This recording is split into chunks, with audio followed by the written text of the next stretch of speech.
Chapter 951. Min Yu's face turned green when he saw this. He wanted to laugh but did not dare to. Mu Yaja was furious. He did not even need to think to know who did this.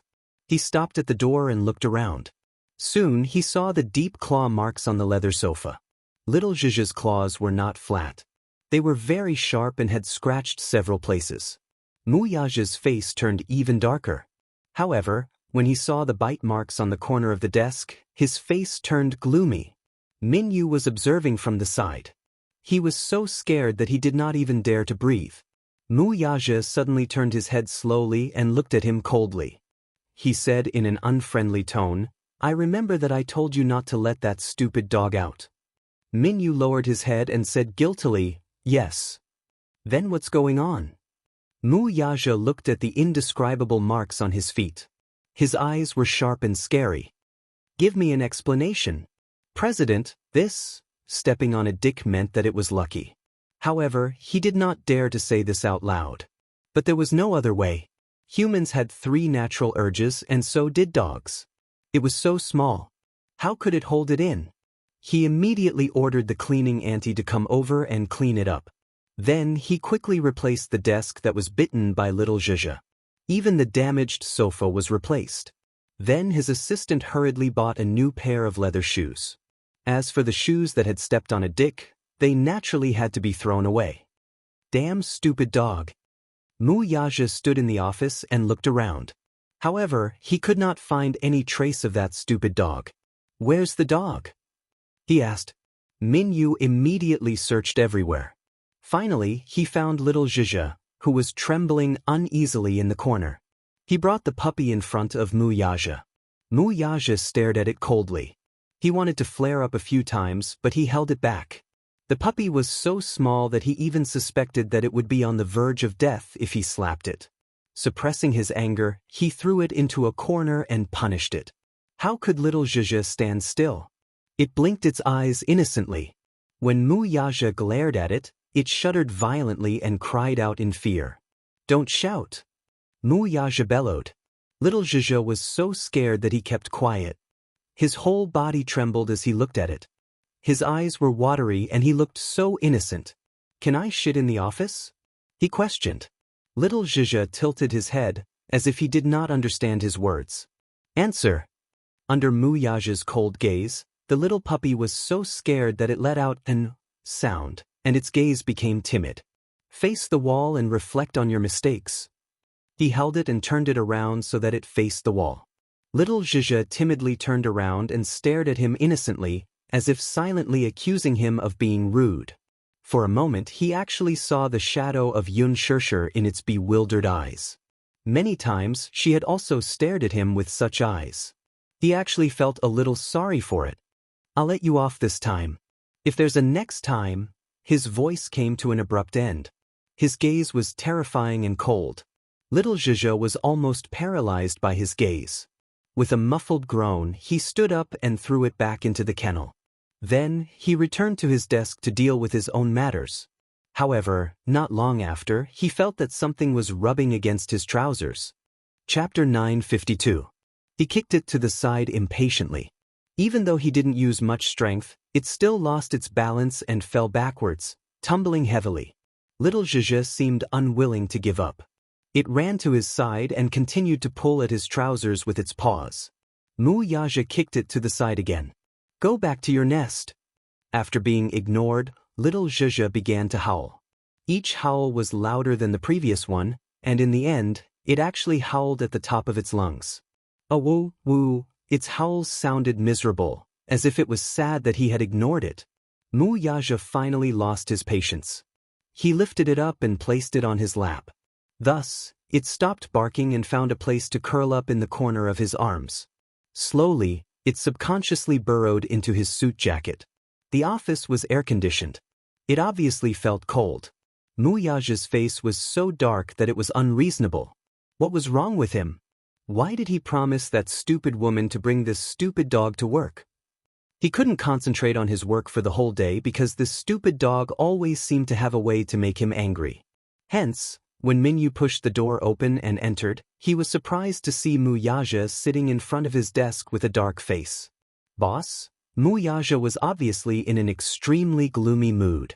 Min Yu walked over at once, only to see the ignorant puppy in Mu Yaja's arms, sleeping soundly with its 4 paws in the air. Oh God! Did this dog want to go to heaven? One must know that Mu Yaja's obsession with cleanliness was known to all. How could he allow a dog to run wild on him? Not only did it fall asleep, but it also seemed to be in a dream. Its 4 claws twitched all of a sudden as it kicked and stained Mu Yaja's white and clean shirt with dust. Min Yu was stunned. Boss, don't you hate dogs the most? If you know, then why don't you take this stupid dog away? Mu Yaja glared at him. Min Yu immediately picked up the dog. Change out of this suit for me. Min Yu immediately ordered his men to buy him a new suit to change into. Your job this afternoon is to take good care of this dog. After Mu Yaja gave the order, he left the room. There was an important meeting in the afternoon. Min Yu carried the puppy with a smile on his face. On this day, Yun Shishir received a call from Jiang Li. Over the phone, Jiang Li stammered as if she wanted to say something but didn't dare to. Yun Shishir laughed and said, Jiang Li, do you have something to say to me? Jiang Li hummed softly, but did not say it immediately. Instead, she mulled over it a few times in her heart. Speaking of which, it was quite ironic. Before the class reunion, when her classmates did not know about Yun Shishir's situation, they all looked down on Yun Shishir. In fact, they even looked down on her. In university, Wang Lin fanned the flames and created rumors that Yun Shishir was a mistress of a rich man outside of school. She said that she was a secret lover that could not be seen in public. Compared to these, there were even more unbearable words. Wang Lin even created rumors that Yun Shishir was a public transport that could be slept with as long as one paid money. She said that 30,000 yuan was enough to keep her for a month. She even warned the boys in school not to be fooled by Yun Shishir's appearance. She said that she looked pure and innocent, but what was the truth? She was very cheap. Chapter 953. Yun Shishir did not know about it, but Jiang Li did. During the period when Yun Shishir was suspended from school, the rumors about her in school were extremely unbearable. Later on, due to an accident, Yun Shishir gave birth to a child out of wedlock. However, it indirectly verified the rumors that Wang Lin had spread. Wang Lin also secretly said that Yun Shishir's child was an illegitimate child, a bastard. So what if it was a son? A bastard child who could not see the light of day would not be acknowledged by wealthy families. Furthermore, no one was willing to be friends with Yun Shishir. Those boys who had pursued Yun Shishir in the past all felt that such a girl was filthy. Some even felt ashamed of having liked Yun Shishir. At first, Jiang Li also believed that Yun Shishir was really a mistress of a rich man. However, unlike others, she was always polite to Yun Shishir. That was because she felt that Yun Shishir was quite pitiful. With such a pitiful heart, Jiang Li often helped her. Since things had turned out this way, Yun Shishir would probably not be able to get married in the future, right? Which man would be willing to marry an 18-year-old girl who gave birth to a child out of wedlock? Many of the female classmates in the class were quite gloating. They all felt that Yun Shishir was actually quite pitiful. Raising a child alone, she must have been very down and out. Hence, many of the female classmates were smug and even compared themselves to Yun Shishir. Seeing how the once famous school belle was now in such a sorry state, they could not help but feel an inexplicable sense of superiority. However, that class reunion overturned everyone's understanding. Yun Shishir actually had a boyfriend. And he was the CEO of Dishing Financial Group. Gosh, that was the Mu Group that could cause the stock market to tremble with a yawn. Naturally, they did not believe it and were skeptical. However, when Wang Chuanda appeared and treated Mu Yaja so respectfully, how could it be fake? After the class reunion, the Du family quickly suffered. She heard that because Du Jiyin and Huang Lili had offended Yun Shishir and said those unbearable things at the class reunion, the Muse had suppressed the Du family so badly that they were on the brink of bankruptcy in just a few days. Only then did these people truly believe it. At the same time, they were envious, jealous, and in awe of Yun Shishir. Later, after Du Jiyin begged Yun Shishir, the next day, The Du family's projects slowly recovered. He was surprised and overjoyed, feeling extremely grateful to Xianxia. She really took the words he begged her to heart. However, Huang Lily's family underwent a drastic change. Huang Lily was originally from a poor family. Her hometown was a village in the city of Beijing. Father Huang used to be in the limelight. However, the Asian financial crisis happened. His business was destroyed and his factory closed down. In the end, he was heavily in debt and had no choice but to return to his hometown. Later, Huang Lily hooked up with Du Jin. Under the Du family's arrangement, Father Huang became the village secretary. Although it was not as glorious as before, it was still smooth sailing for him. However, recently, Father Huang was anonymously reported for abusing his position and embezzling more than 1 million yuan. Not only that, Father Huang even embezzled the government's poverty support fund. The total embezzlement amounted to several million yuan. The village in the city was a poverty-stricken county that was heavily supported by the capital. The annual support fund amounted to several million yuan. Father Huang's case was especially serious. According to the law, not only would all his assets be confiscated, he would also face a life sentence. Life sentence. Chapter 954. She did not even need to think to know who was behind this. Why did the incident suddenly come to light? Huang Lily didn't need to guess who the anonymous informant was. She already knew who it was. This time, she was thoroughly frightened. She rushed home in the middle of the night, but her father had already been taken away by the Disciplinary and Inspection Commission for investigation. Mother Huang's hair turned white overnight, and she fainted from crying several times. She suffered a stroke and was sent to the hospital. She was still in a coma and was still under observation. All of her family's assets were frozen. Huang Lily had no choice but to use the little savings she had to pay for her mother's medical expenses. Now she was penniless. This was what it meant to be at the end of one's rope. Mother Huang still needed follow-up treatment, and the cost was high. If she was not treated in time, she would be in danger of becoming a vegetable. Huang Lily was so frightened that she did not know what to do. She called Du Jian for help, but he coldly rejected her. Huang Lily, you still have the cheek to call me? We've already broken up. Don't call me again to bother me. Because of you, the Du family suffered so much. Isn't that enough? Huang Lily begged softly, Jin, on account of our friendship, can you help me this time? You still have the cheek to talk about friendship with me? Her words made Du Jian furious. Because of you, the Du family almost went bankrupt. What about you? What did you do? Huang Lily, you're the one who broke up with me. Since you can't bear the hardships with me, why should I help you now that you're in trouble? You reap what you sow. If it weren't for your vanity and offending someone you shouldn't have, would you end up like this? The Du family has yet to recover and can't even protect itself.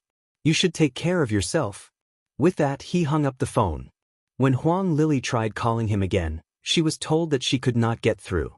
She had probably been blacklisted by him. The next day, the hospital sent another reminder. The money she had saved in the hospital was not enough to cover the medical expenses, and she had already owed several bills. At her wits' end, she naturally did not dare to look for Xianxia personally. Thus, she sought out Jiang Li, hoping that the latter could plead for mercy from Xianxia on her behalf on account of the fact that they were once classmates. She hoped that the latter would be merciful and not force the Huang family into a corner. Jiang Li rejected her at first. However, Huang Lily was exhausted from crying. She even said that if this went on, she would be too ashamed to continue living if her father and her mother's. Jiang Li's heart softened, and she agreed. However, after dialing Xianxia's number, she to speak. Xianxia, have you heard about what happened to Huang Lily? What's the matter? I heard that Huang Lily's father was reported anonymously. It was said that he was corrupt and took bribes. The amount of money he received was several million. He has been taken away for investigation. If he is convicted, I'm afraid he will be sentenced to life imprisonment. Xianxia muttered to herself for a moment. Jiang Li continued. Her mother couldn't take the blow and suffered a stroke. She's still in the hospital now, but the family's funds have been frozen, so they can't pay for the medical expenses. If she's not treated in time, she'll become a vegetable. How tragic. Yun Shirshir laughed softly. Jiang Li, what do you mean by telling me this? Chapter 955. Yun Shirshir said casually, do you also think that I'm selfless enough to forgive someone who used unscrupulous means to slander me? Jiang Li said anxiously, Shirshir, don't misunderstand. That's not what I meant. I just feel that Huang Lili is pitiful. Although she's in the wrong, isn't this punishment a little too severe? Punishment? Pitiful? Yun Shirshir was so angry that she laughed. Jiang Li, are you muddle-headed? If her father wasn't corrupt, why would he be reported anonymously? Jiang Li was speechless. Yun Shirshir laughed again and said, if her father was just and honest, why would he be afraid that others would take advantage of him? If her father hadn't brought this upon himself, her mother wouldn't have suffered such a blow and all these things wouldn't have happened. These are all their own sins. Don't tell me you're suspecting that I sent someone to report them anonymously and made up those baseless accusations to pin the blame on them? Jiang Li was also a little angry, but she didn't dare to say anything. She only said, Shirshir, I'm just feeling sorry for Huang Lili. Don't be so harsh with your words. Don't hurt our friendship over such a small matter. Moreover, I didn't mean it that way. Don't overthink it. Jiang Li, people have to learn to put themselves in other people's shoes. If you have empathy and put yourself in my shoes, if you were slandered and hurt like this, would you forgive her? Jiang Li said, of course not. Huang Lili has gone too far. That's what you said. Moreover, I didn't harm her. This is all her family's own sins. She deserves to go to jail for taking bribes. The law is strict and fair. Since she did something wrong, she should be punished, right? Yun Shirshir had already made her stance clear. Jiang Li sighed and said, I'm sorry, Shirshir. I may not be able to empathize with the hurt you have suffered, but I don't mean to ask you to forgive Huang Lili. I was only asked by her to plead on her behalf. Since you've made your stance clear, then this matter will end here. I won't mention it again. After that, Jiang Li apologized profusely and hung up the phone. Yun Shirshir frowned. Actually, every circle had its own rules of the game. Since he wanted to survive in this circle, he had to abide by the rules of the game. If they didn't follow the rules, they would definitely be eliminated. Lin Fengtian purposely filmed all her scenes with Gu Xingzi. Normally, a youth movie like this would only take Liang 3 months to film. Since Yun Shirshir and Gu Xingzi were in their best condition, their scenes were completed within 10 days. The production crew even held a celebratory banquet for them. Yun Shirshir and Gu Xingzi took a selfie and posted it on the internet, announcing that they had finished filming their scenes. The fans of the original novel were excited and looked forward to the release of the movie. Yun Shirshir couldn't help but feel a little absent-minded after working on the set for more than 2 months. This was her first movie and the entire process was like a dream. She understood that the reason why she and Gu Xingzi were filmed together was to take care of her. At the celebratory banquet, Lin Fengtian made a special feature of the behind-the-scenes photos and gave it to her. Chapter 956. Yun Shirshir was deeply grateful for this. Being able to work with an outstanding director like Lin Fengtian in her first movie was something she did not even dare to dream of. However, something unpleasant happened during the celebratory banquet. Yun Shirshir was arranged to sit at the same table as Yang Mi and Lu Jingtian. During the banquet, when Lu Jingtian stood up to make a toast, she accidentally spilled the red wine in her hand on her. This sudden attack caught her off guard. Yun Shirshir's body stiffened slightly as her gaze fell on her dress. The bright red wine spilled on her dress, causing it to bloom like a flower. Lu Jingtian covered her mouth in horror. Oh no. Shirshir, I didn't do it on purpose, Yun Shirshir sneered. I know you didn't do it on purpose. How could she say it out loud if she did it on purpose? Yun Shirshir did not even look at her as she wiped her dress with a wet towel and sighed helplessly. This dress was ruined. It was just a dress. If it got dirty, she could just throw it away. Hence, she got up and returned to the nanny van, only to find Lu Jingtian following closely behind her. She turned around warily and squinted her eyes. Why are you following me? Yun Shirshir, you seem to be very pleased with yourself. Lu Jingtian sneered. Her eyes were full of contempt and mockery. Yun Shirshir raised her brows slightly and sneered. I don't know what you mean. Lu Jingtian's eyes turned sharp as she shouted, You do. After a pause, she suddenly said aggressively, Do you think that you can be so arrogant just because Brother Mu is supporting you? Do you think that he truly loves you? He's only interested in you on a whim.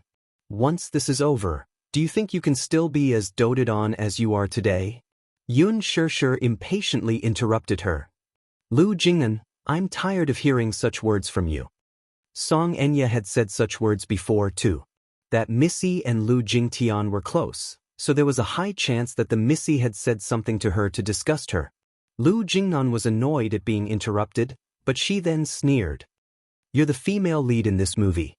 Once it's released, your fame will surely soar. You won't be far from becoming famous overnight. Still, I really look down on you. If not for Brother Mu, you wouldn't be where you are today. Yun Shirshir blandly replied, I'm famous because of my own capabilities. Lu Jingtian sneered as if she had just heard a joke. What a nice thing to say. If Brother Mu hadn't given you so many resources, would you have become so famous? Dream on. But are you that envious of me? Yun Shirshir chuckled, unable to hide the teasing in her eyes. Of course. Lu Jingtian's face was contorted out of shape. How? Lu Jingtian flew into a rage out of humiliation after being exposed by her. What's there to be envious of AB** who relied on the unspoken rules to get to where she is? Yun Shirshir was unfazed and only said faintly, You're better than someone with mediocre acting skills and poor script skills. You can't even recite a complete line.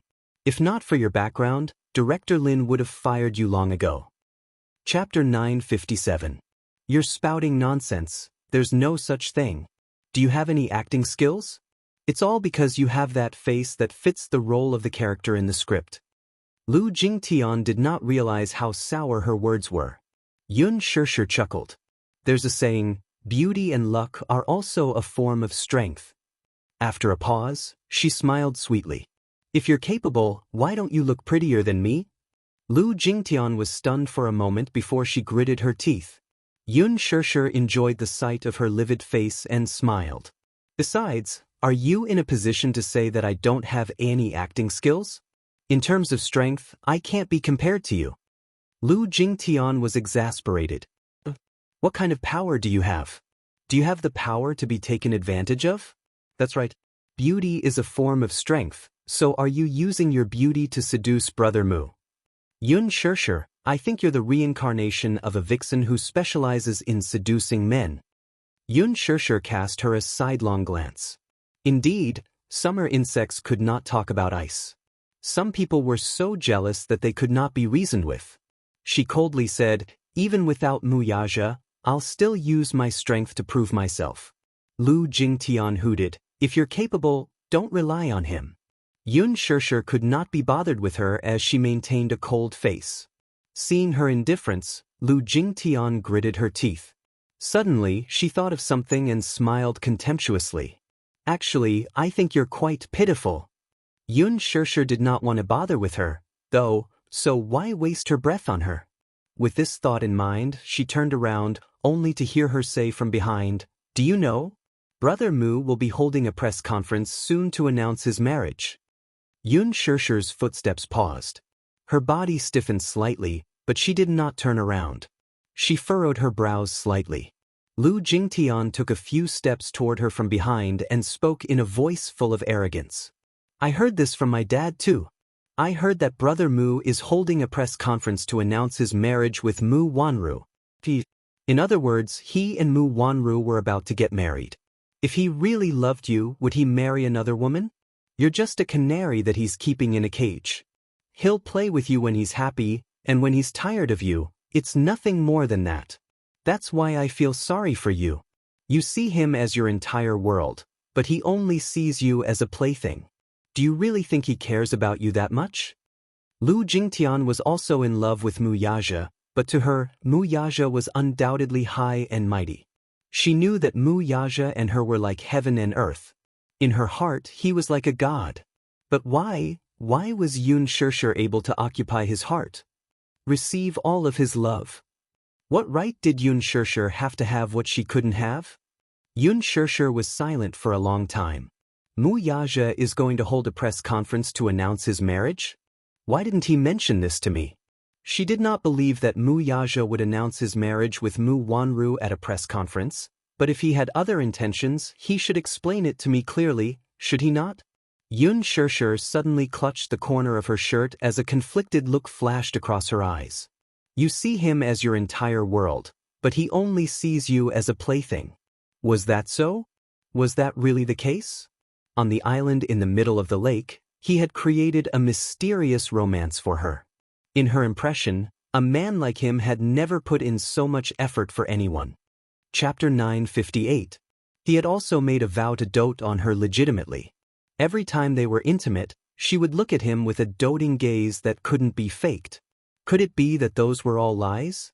Did he do all this for her to deceive her feelings? No way, right? Words could deceive the heart. However, the emotions in his eyes couldn't be deceived no matter what. She regarded him as her whole world. He, on the other hand, used the whole world to protect her. Why should she listen to someone else's one-sided statement and doubt him, then? Yun Shishir turned around expressionlessly and sneered when she saw the smug look on the other's face. Lu Jingtian was taken aback when she saw her laughing instead of being angry. You're really thick-skinned. How can you be so cheap and still laugh shamelessly?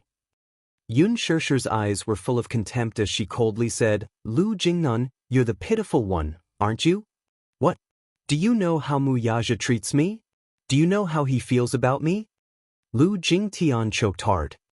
Yun Shishir's lips curled into a smile that she found extremely dazzling. Like is different from love. Love is unconditional trust, so I believe him. As for you, who are you? What right do you have to sow discord here? Lu Jingtian laughed in anger. Sow discord? Ha. You're really pitiful. It seems that you won't shed tears until you see the coffin. I'm really looking forward to the day you're abandoned. You must be in a sorry state. Let's wait and see, Yun Shishir said nonchalantly. Lu Jingtian's smile disappeared at her words, and she became angry out of humiliation. Yun Shishir, however, merely smiled and turned to leave. She clenched her fists tightly, feeling a nameless fire in her heart. She was so angry that she lost her rationality. She actually took a few steps forward and grabbed Yun Shishir's arm. You're not allowed to leave. Did I say you could leave? I'm not done yet. She originally wanted to humiliate her, but she ended up being humiliated instead. She was filled with grievances and had nowhere to vent them. Yun Shishir was pulled hard by her and fell to the ground. Lu Jingtian cursed coldly. She flipped over and straddled the woman before slapping her face a few times like a shrew. I'll kill you, you vixen. Born with a seductive face, she seduced men everywhere. I don't know what kind of ability you have, or what kind of charm you have. Not only is Brother Xingzi so smitten by you, even Brother Mu has fallen for your seduction. I'll beat you to death, you bitch. I'll kill you. How could Yun Shishir be willing to submit obediently? How could she be the kind to be slaughtered? Did she not know how to retaliate when Lu Jingtian hit her? Hence, she grabbed Lu Jingtian's arm with all her strength. Perhaps she had been humiliated to the extreme, but she somehow managed to push the other away with all her strength. She stood up, and Lu Jingtian was about to pounce on her again. Yun Shishir nimbly dodged, and the latter fell to the ground, caught off guard. Yun Shishir then turned around and pinned her down, strangling her neck. How dare you strangle me? Lu Jingtian cursed.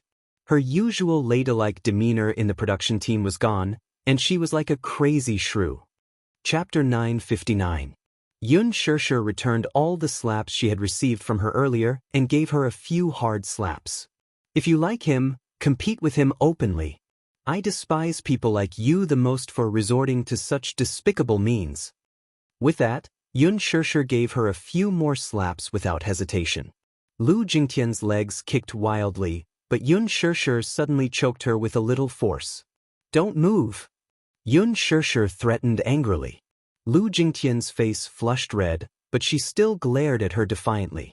However, when she felt a suffocating sensation on her neck, she widened her eyes in disbelief. This woman is really using all her strength to choke me. I can't breathe. Lu Jingtian's hands clutched her wrist tightly, her sharp nails leaving deep bloody marks on the back of her hands. Yun Shirshir, on the other hand, did not seem to be afraid of pain or the woman's threatening gestures. Seeing that the latter was still cursing and swearing, she increased the strength in her hands. Lu Jingtian felt suffocated and could no longer utter a word. It was as if she would faint in the next second. Yun Shirshir saw that her face was flushed red, as if blood was about to drip out, and loosened her grip slightly. She had only pinched her to scare her.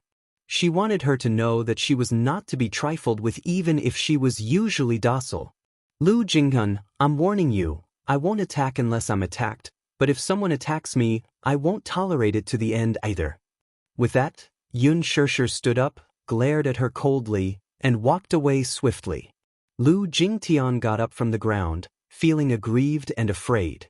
Tears streamed down her face and wet her clothes. Yun Shirshir's gaze earlier was too scary. Now that she thought about it carefully, she was both shocked and frightened. Yun Shirshir was really bold.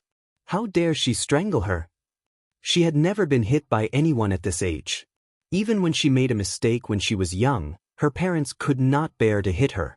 This Yun Shirshir was the first person who dared to lay a hand on her. At the thought of this, she was overwhelmed with grievances.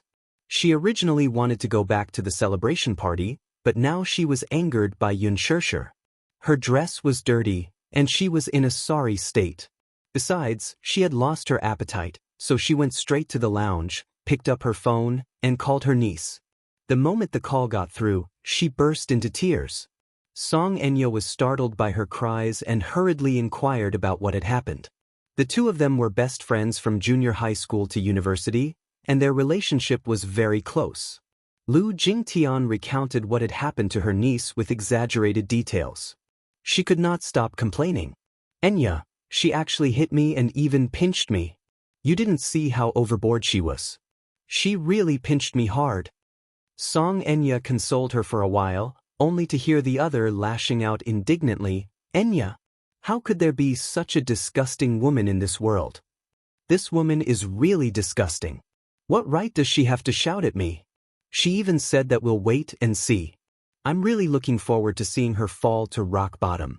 I really want to see how down and out Brother Mu is when he abandons her. Jing, don't be sad. Did she really pinch you? Song Enya was still in disbelief. Chapter 960. Song Enya was furious. Yun Shirshir was really arrogant to dare offend them. Last time, it was her, and this time, it was Lu Jingtian. How could she be so arrogant? Hence, she said to Lu Jinggan, Jing, don't be sad. Don't worry, I'll definitely avenge you. But Lu Jingtian asked with teary eyes, how do you plan to take revenge? Just listen to my arrangements when the time comes. Back home, Yun Shirshir went to the bathroom to take a shower. Her body was stained with mud from the scuffle with Lu Jingtian earlier.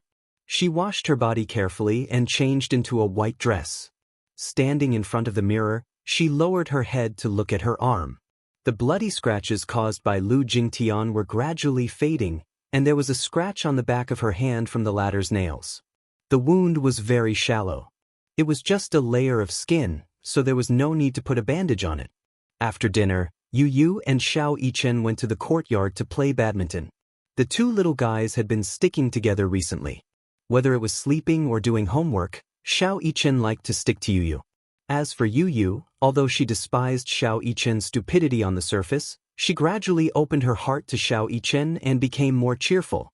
Yun Shirshir sat on the sofa, recalling Lu Jingtian's words in her mind. She felt inexplicably vexed. When Mu Yazhe returned from the office, he opened the door and saw her alone on the sofa. The lights in the living room were off, and she was leaning against the corner of the sofa quietly.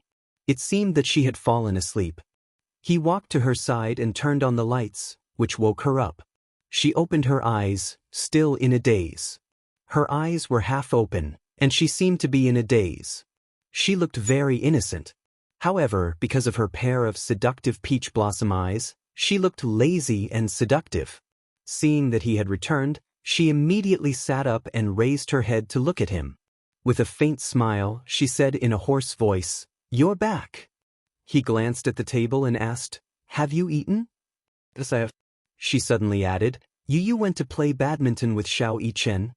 As she spoke, she looked behind him. "Where's the dog?" Mu Yaja said, "In the courtyard, playing with two little guys." Oh, he sat down on the sofa and saw that her hair was slightly messy, so he reached out and tucked a few strands of her hair behind her ear. His touch quickly scalded the tips of her ears. They were red as if she was shy. Yun Shirshir suddenly remembered what had happened today. She pursed her lips and wanted to ask something. She tentatively opened her mouth but didn't know where to start. Mu Yaja saw the strange expression on her face. He couldn't help but raise his eyebrows. "What's wrong? Why do you look so pale?" Today, the production team held a celebration party. Yun Shirshir looked at him and opened her mouth. She wanted to say something but stopped herself. In the end, she didn't say anything. She also didn't ask about the media conference. Since she had chosen to believe him, she would believe him unconditionally until the end. Although she didn't understand the purpose of his media conference, she didn't believe that he would announce his marriage with Mu Wanru. Although she didn't understand why he kept her in the dark, she believed that he had his reasons for doing so. Chapter 961. Thus, she looked up and smiled. "Let's go for a walk." There was a very beautiful river in Beijing. At night, the riverside would be lit up with warm neon lights. It was very beautiful. Standing by the riverside and leaning against the railing, one could see the tallest building in Beijing. It was the symbol of Beijing, a colorful television tower. Both of them were extremely busy and rarely had time to take a leisurely stroll together. Mu Yaja had pushed off many things today, so he finally had some free time. The neon lights of the night market. Yun Shirshir held onto Mu Yaja's arm as they walked. She saw many young couples sitting on the benches by the riverside, snuggling together and whispering sweet nothings. It was very romantic. It suddenly occurred to her that she and he seemed to have had very few serious engagements. Thus, she tugged at Mu Yaja's sleeve and said with a smile, "Mu Yaja, go on a date with me." Upon hearing this, Mu Yaja followed her line of sight and smiled faintly. "We're already an old married couple, yet you still want to learn how to date like a youngster?" Yun Shirshir's face darkened, and she muttered unhappily, "We're not old. I'm only 24. I'm not old yet. Also, who's an old married couple with you?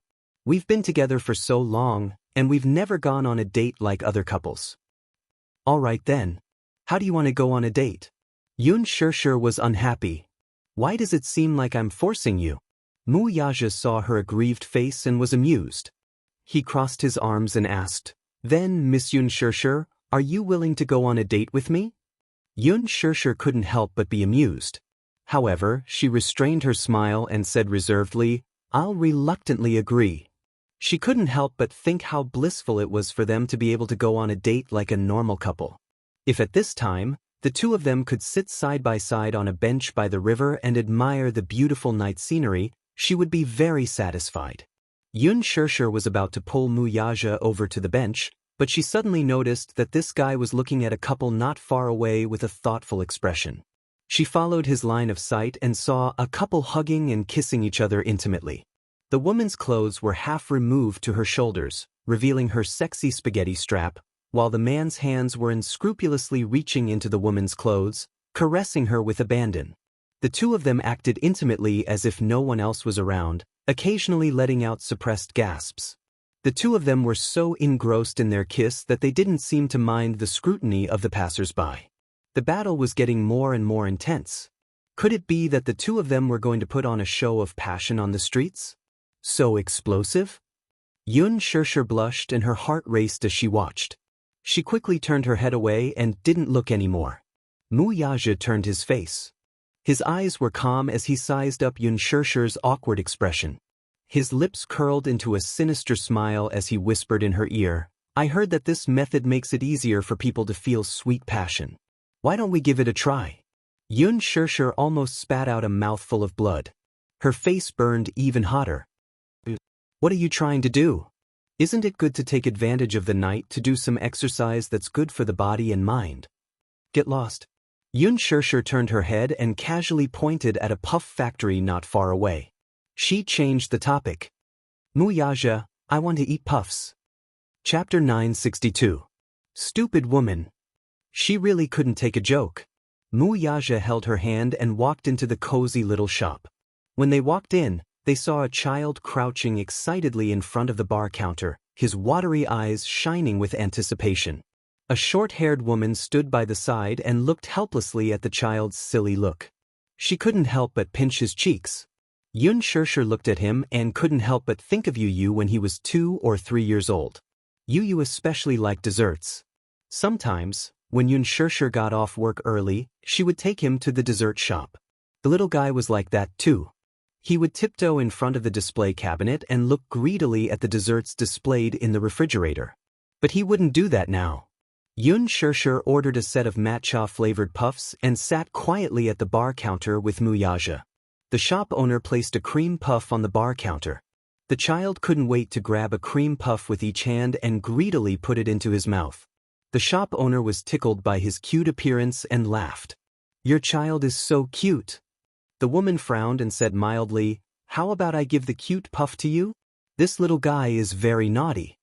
Startled, Xianxia turned to look at the woman with a smile. However, the woman patted the child's head lazily and said, This little guy is very troublesome. With that said, the woman rubbed the child's fine hair on his forehead and complained half-jokingly, Don't be fooled by how obedient he looks now. When he's naughty, it's really a headache. Children, especially boys, are all naughty, the shop owner said with a smile. However, Wuxia lazily put his arm around Xianxia's shoulder and said slowly, When my son was your age, he was also very naughty. Xianxia was slightly surprised. She didn't expect Wuxia to be like a normal person and chat with others. It felt a little strange. Perhaps the image of Wuxia in front of her had always been that of a high and mighty elite of the empire, the ruler of a storm of blood, like a god. Unexpectedly, he had such a normal side to him. Xianxia blushed a little. What? Wuxia was a normal person. Haha, really? The woman was slightly surprised. Handsome, how old are you? You don't look like someone who has a child. 28. Wow, so young. Is this your lover? Wuxia lowered his head and glanced at Xianxia who was leaning against him. Then, he smiled gently and his eyes were filled with affection. She is my wife. Xiaxia's face turned even redder. She buried her face shyly. She is my wife. This sentence really made her blush and her heart beat faster. Immediately, a warm current flowed into her heart. For the first time in her life, she felt such an unfamiliar warmth. The woman walked out of the shop with the child. Wuxia stared at the woman's back until they disappeared into the night. Then he slowly retracted his gaze. Xianxia waved the bag of puffs in front of his eyes and asked puzzledly, Wuxia, what's wrong with you? Wuxia came back to his senses and smiled as he shook his head and said, Nothing. I just feel a little envious. Xianxia didn't understand the meaning of his words for a moment. Sometimes, I really envy such an ordinary and simple family, Wuxia said sincerely. Chapter 963. Xianxia was stunned. It was rare to hear such sentimental words from him. For a moment, she couldn't help but feel curious. Xianxia stared at him with interest. Wuxia cast a sidelong glance at her. What are you looking at? Let's go. Xianxia grabbed his hand, picked up the phone, and pulled him to her side. She pressed her face against his cheek, raised the phone, and turned on the camera. What do you want to do? Xianxia said, Smile. We haven't taken a photo together yet. Wuxia raised his eyebrows. Don't put on such a serious expression. It's very scary. Smile for me. Wuxia looked at the camera blankly and suddenly revealed a cold smile. Click. Xianxia took a photo and looked at it. She raised her eyebrows and said unhappily, Wuxia, your smile is so evil. Evil? Xianxia didn't care anymore. She took a few photos and sent them to her private channel happily. What do you think of the couple's faces? Someone's smile is so evil. She looked up and asked, Wuxia, do you have a Weibo account? I didn't apply for one. Why didn't you apply for one? You're too outdated. Xianxia couldn't help but criticize. Wuxia laughed. Not interested. Apply for one. I'll get it certified for you. I don't want to. Why not? It's a little troublesome. Then I'll get it for you? Wuxia was helpless. Weibo is boring. I don't understand what's so fun about it. Mr. Wuxia, your life is so boring. As she spoke, Xianxia took out a small puff ball and brought it to his lips. She said with a smile, Come, try this shop's puff. It's delicious. Wuxia frowned slightly as he looked at the bubble ball. His face was full of unwillingness, but he didn't open his mouth. He didn't have a sweet tooth and had never eaten puffs before. Xianxia saw the look of disgust on his face and complained, Why do you have such an expression? I'm feeding you puffs, not arsenic. Why do you look like I'm poisoning you? Wuxia said, I don't like it. Then have a taste. It's very delicious. Come. She stuffed it into his mouth as she spoke. Wuxia was forced to take a bite. In an instant, the rich cream filled his mouth. He didn't like the taste. He couldn't swallow or spit it out. He frowned deeply. Xianxia saw his face turn green and her eyes widened in shock. She asked in confusion, Hey, what's wrong with you? Are you okay? Wuxia opened his mouth and took a bite. The cream filled his mouth. He opened his eyes in shock. He clearly saw that the ball was round, but he didn't expect it to be wrapped in cream. He didn't like sweet things, especially cream. He would feel nauseous when he ate it. Seeing his face turn green, Xianxia was shocked. She quickly asked, What's wrong? Does it taste bad? Wuxia held it in and didn't spit it out. After swallowing it, he suddenly felt sick of the taste in his stomach. Xianxia saw that his expression was too cute and suddenly smiled mischievously. She made another puff ball and waved it in front of him. Then, she took a bite in front of him. Chapter 964. It was rare for Xianxia to see such an expression on his face. She found it extremely interesting and swallowed a few more puffs. Her mouth was full and cream stained her lips. Wuxia furrowed his brows and turned his head away from her. Xianxia burst out laughing and said, So you don't like cream? Wuxia said disdainfully, It's the way you eat that's too disgusting. Xianxia fell silent. Seeing that he had walked ahead, she quickly followed behind him and offered him the puffs in a fawning manner. She raised her brows and asked, Hee, I still have a few more puffs here. Aren't you going to eat them? Wuxia turned his head away. Nope. Xianxia sighed and stood unhappily at the same spot. Alright. It was fine if he didn't like it. Why did he have to show such an expression? It was as though he despised the food she was eating. She lowered her head and pouted her lips resentfully. She picked up the last puffball and bit it. Before she could swallow it, her chin was lifted up by a hand. Xianxia looked up and saw Wuxia's handsome face suddenly magnified. His long and narrow eyes were curled up devilishly and his thin lips were slightly parted. Right after that, he gently bit the other half of the puff she was biting. His lips gently pressed against hers and cream flowed out. He curled his lips slightly and the tip of his tongue hooked the cream at the corner of her lips and licked it. The kiss was so gentle that Xianxia was so shocked that her face and ears turned red. She was stunned on the spot and couldn't say a word for a long time. Wuxia bit off half of the puff and looked up. There was a smug smile at the corner of his lips as though he hadn't had enough yet. The tip of his tongue hooked the cream on his lips and he said casually, It tastes pretty good. She didn't know if he was talking about the puffs or if he was referring to something else with his teasing tone. Xianxia pursed her lips. Her eyes were filled with shame and anger. She said coquettishly, You? Before she could finish speaking, her hand was gently held by him. Wuxia lowered his head to look at her and asked, Have you enjoyed yourself? What? First date. Wuxia smiled and rubbed her hair. It's already so late.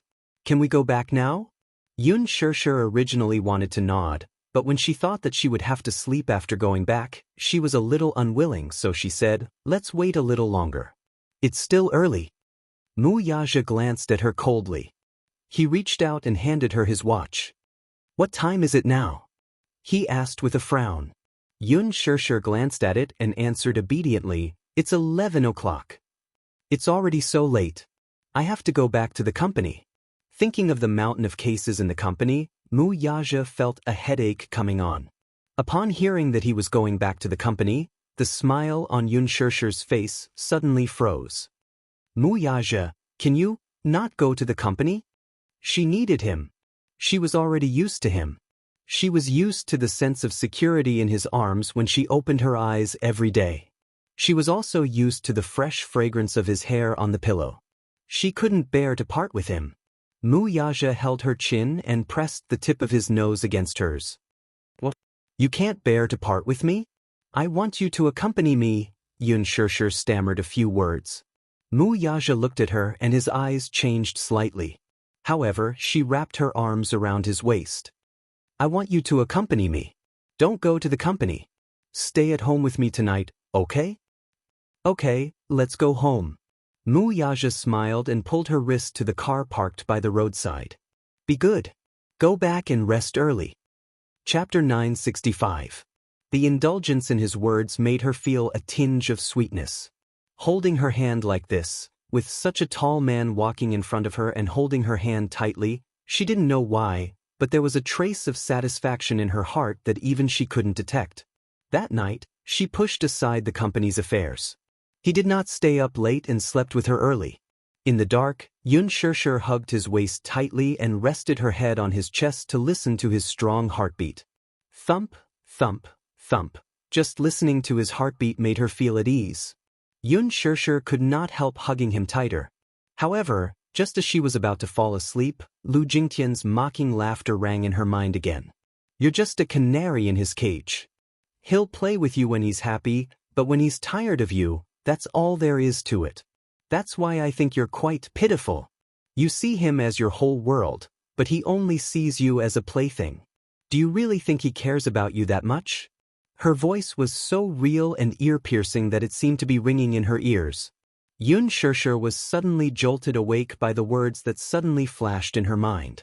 Even though she was well aware that Lu Jingtian's words were only meant to provoke her, she still felt a little uneasy. Women were always insecure. In fact, she was also an extremely insecure person. Some were easily swayed by personal gains and losses. This was especially so when her man was such a high and mighty figure who could call the wind and summon the rain, a dragon among men. There were naturally many women who coveted him. Would he really be faithful to her, though?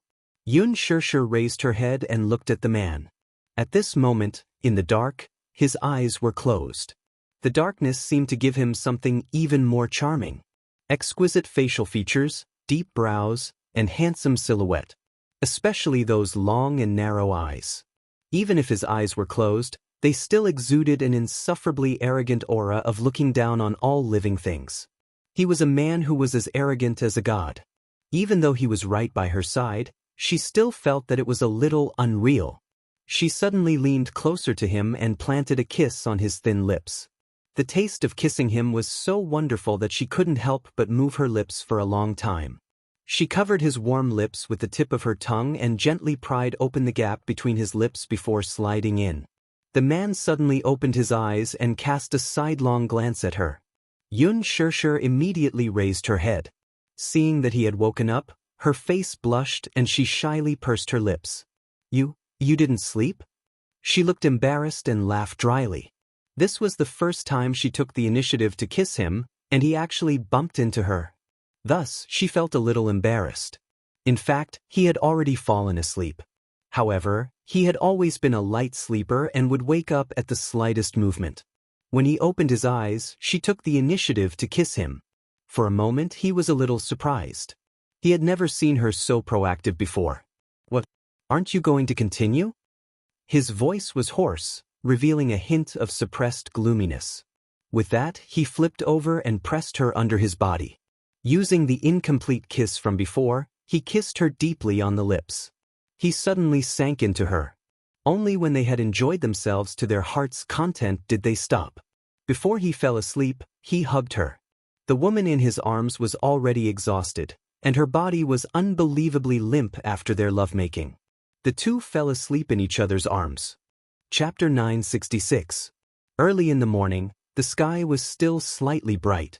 Xianxia was woken up by the movement beside her. By the time she woke up, Wuxia was already dressed in a suit and leather shoes. This man always recovered his energy at lightning speed. She was still so tired, but he was already full of energy. She was a little envious of him. Seeing that she had opened her eyes, he sat by the bed and gently caressed her cheek. "Why are you awake? Sleep a little more." Xianxia raised her hand and covered the back of his hand. "Are you going to the office?" Wuxia planted a kiss on her forehead. "Yes. You continue sleeping. I'm leaving." With that, he got up and prepared to leave. Xianxia suddenly sat up and called out to him. "Wuxia." The man turned around. "Ugh." She bit her lower lip and suddenly asked, "Will you be back today?" Her face was filled with anticipation. Wuxia glanced at her and then said in a deep voice, "I'll be back early." After saying that, he closed the door and left.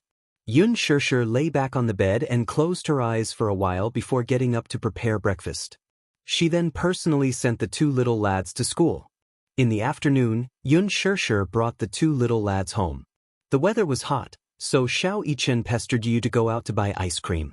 Although Yu was unwilling, she could not resist his pestering and went out with him. Not long after, there was a knock on the door. Xianxia felt strange. Did the two little guys forget to bring money? Thus, she hurriedly opened the door. Just as she opened the door, a familiar face came into view. Xianxia? She was startled to see Lu Jingtan standing beside her niece and an unfamiliar man beside her. "Xianxia, it turns out that Brother Mu is hiding you in his golden house and hiding you here." She then kicked the door wide open and walked in with Lu Jingtian. Xianxia took a few steps back. Her face turned cold. These two people came in a menacing manner. Their faces were unfriendly. It was obvious that they were here for revenge. With a ferocious look in her eyes, Xianxia grabbed her arm the moment she walked in. Her grip was so strong that it almost left a red mark on her wrist. It was as if she could not wait to break her bones. Xianxia struggled, but with a look from the Missy, Lu Jingtian stepped forward and grabbed her other arm. This time, Xianxia was completely immobilized. "Brother, come quickly. It's this B***. It's her. She hit me last time, and she hit Jingtian yesterday. She shamelessly seduced Brother Mu and bullied me.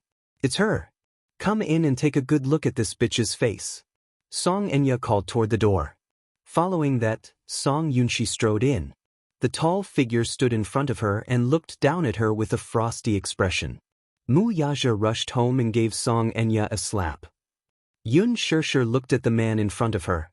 The man in front of her was tall and lean, but his aristocratic aura was there. One look and she could tell that he was rich and respectable.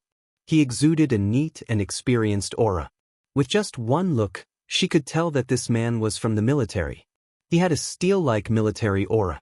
Xianxia was still young, but he was already a captain in the capital's military. He looked at Xianxia and sized her up. His eyes were as sharp as an eagle's beak.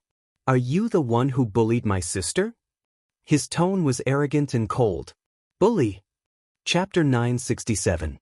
What are you doing? What do you think? Xianxia was the first to give her a tight slap. This slap was not careless at all. It directly slapped Xianxia's face to the side, and a red handprint quickly appeared on her cheek. Xianxia staggered a few steps backward. Her hair was disheveled from the slap, and she looked extremely disheveled. She covered her face, feeling a burning pain on it. She thought to herself, this Xianxia is probably relying on the fact that she has the advantage in numbers to be so overbearing. It's as if she can't wait to slap my face. Her ears, which had just recovered, immediately buzzed. What are you all doing? Xianxia raised her head and shouted. Her eyes immediately emitted a cold glint as she glared fiercely at Xianxia. Lu Jingtian was immediately intimidated by her murderous glare. She did not know if she was pretending or not, but she pursed her lips and stomped her feet as she said to Xianxia, Brother Yunxi, look. This woman's eyes look as if she can't wait to skin us alive.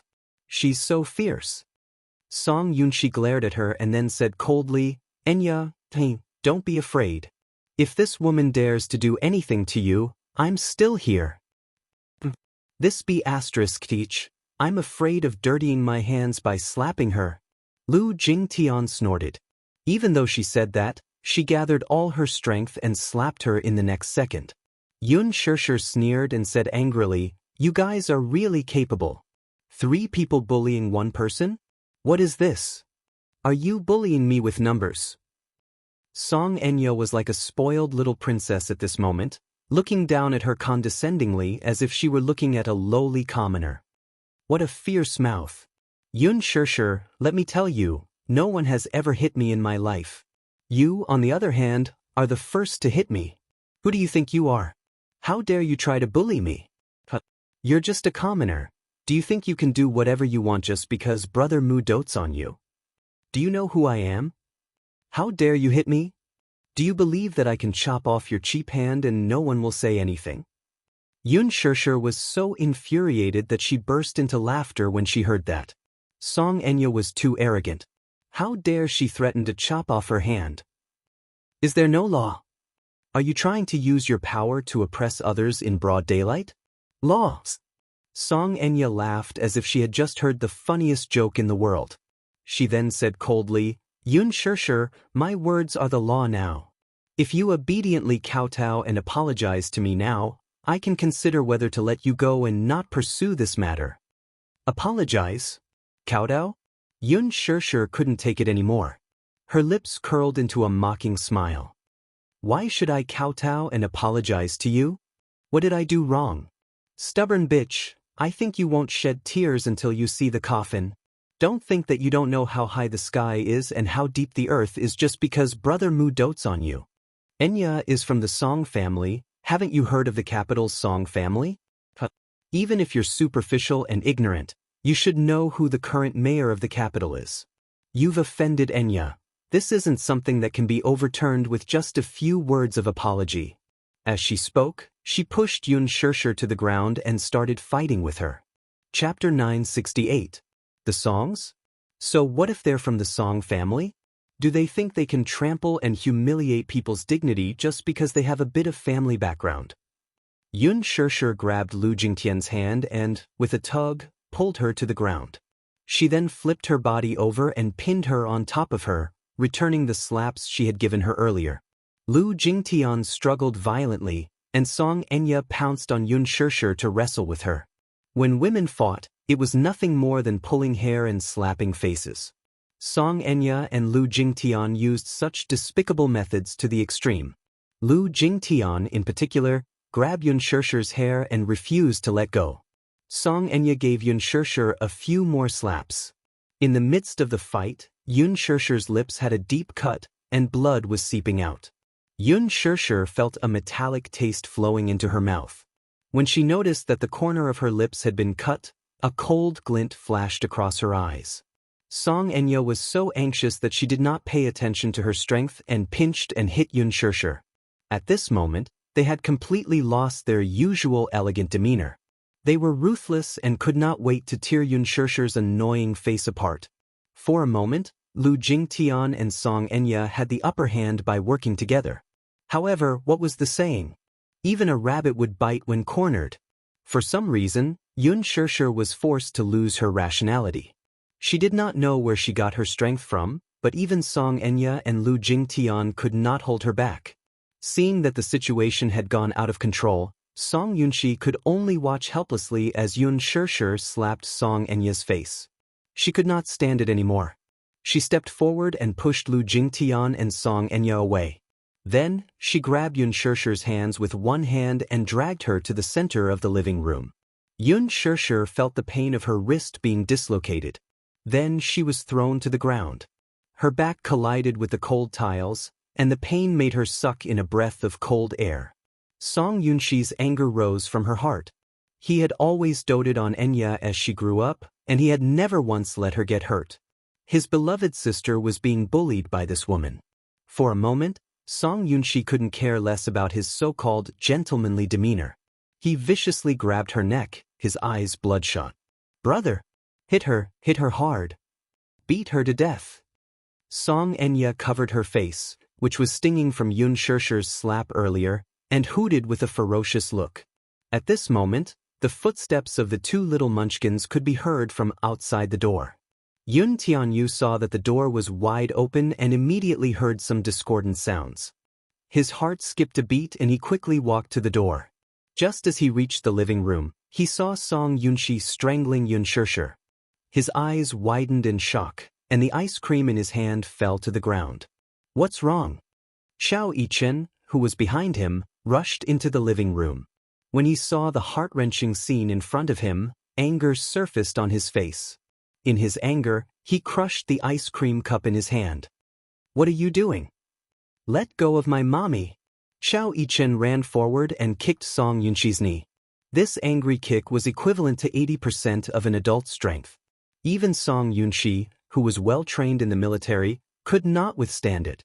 She felt a sharp pain in her knee, and she staggered a few steps back before falling to the ground. This lad's strength is amazing. Chapter 969. Xiao Yichen spread his arms in front of Yun Shishir to protect her. However, when he saw the intruders' faces clearly, he was shocked. It was actually Song Enya and Song Yunxi. Yu also ran forward in a panic. He walked to Yun Shishir's side and squatted down. He saw that Yun Shishir's hair was messy, her face was red and swollen, and the corner of her mouth was bleeding profusely. He was so shocked that his heart almost stopped at that moment. His heart ached so much that he almost suffocated. Tears gushed out in an instant as he called hoarsely, "Mommy!" Xiao Yichen turned his head and saw Yun Shishir in a sorry state. His heart ached terribly. He looked at her body and saw that it was covered with grayish-black footprints. It was a tragic sight. Only God knew what had happened not long after they left. Song Enya was slightly surprised to see Xiao Yichen. When she saw Yun Tianyu behind him, who looked exactly like him, she was momentarily stunned. How? This child looked exactly like Xiao Yichen. Twins.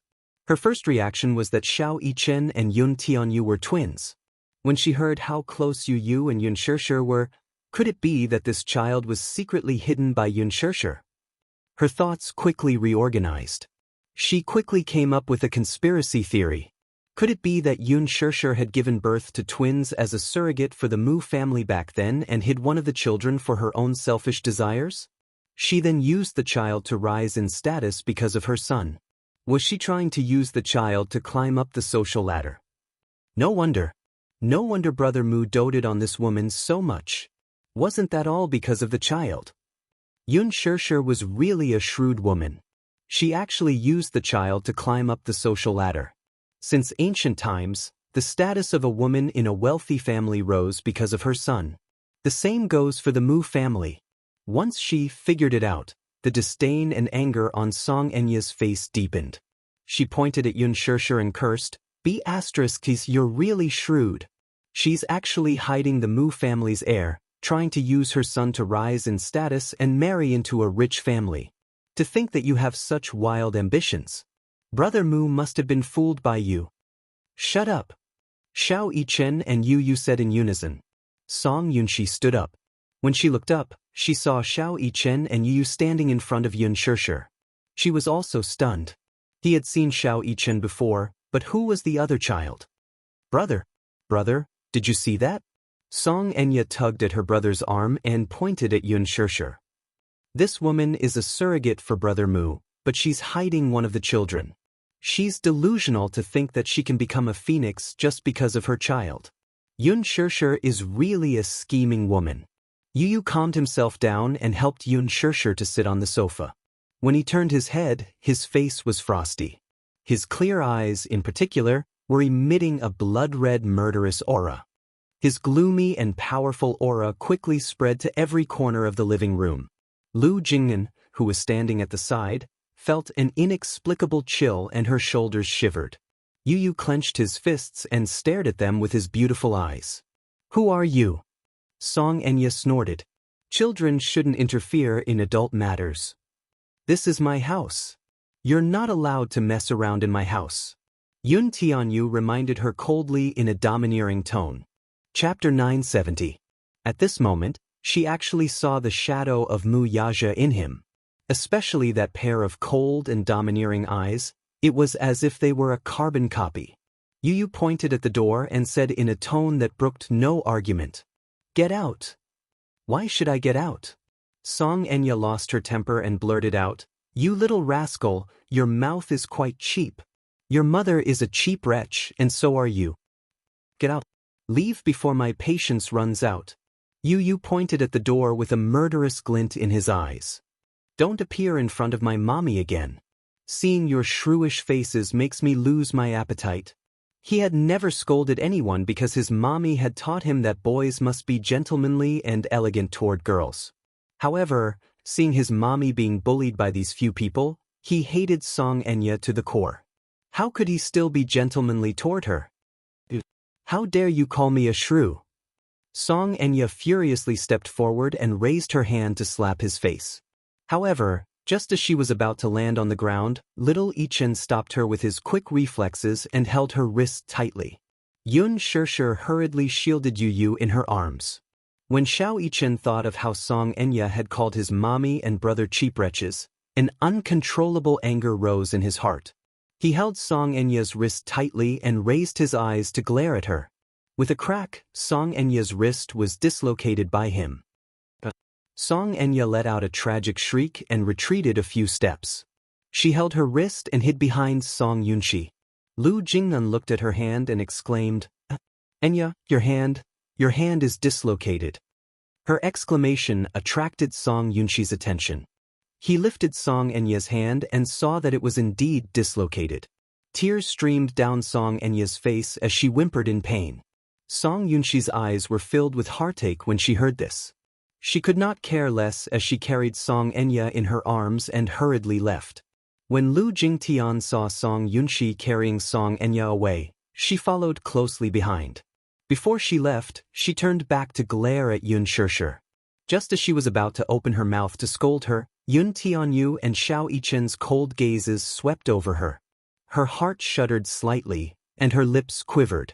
Thus, she stomped her feet resentfully and left unwillingly. After he left, Yun Shirshir finally let down her guard. Her whole body went limp on the ground. She lowered her head and tried her best to hold back the humiliation and grievance. She bit her lips and tears welled up in her eyes. Why did they have to humiliate her like this? Why could it be that with power and influence, one could disregard human dignity? Could it be that with power and influence, one could easily trample on other people's dignity?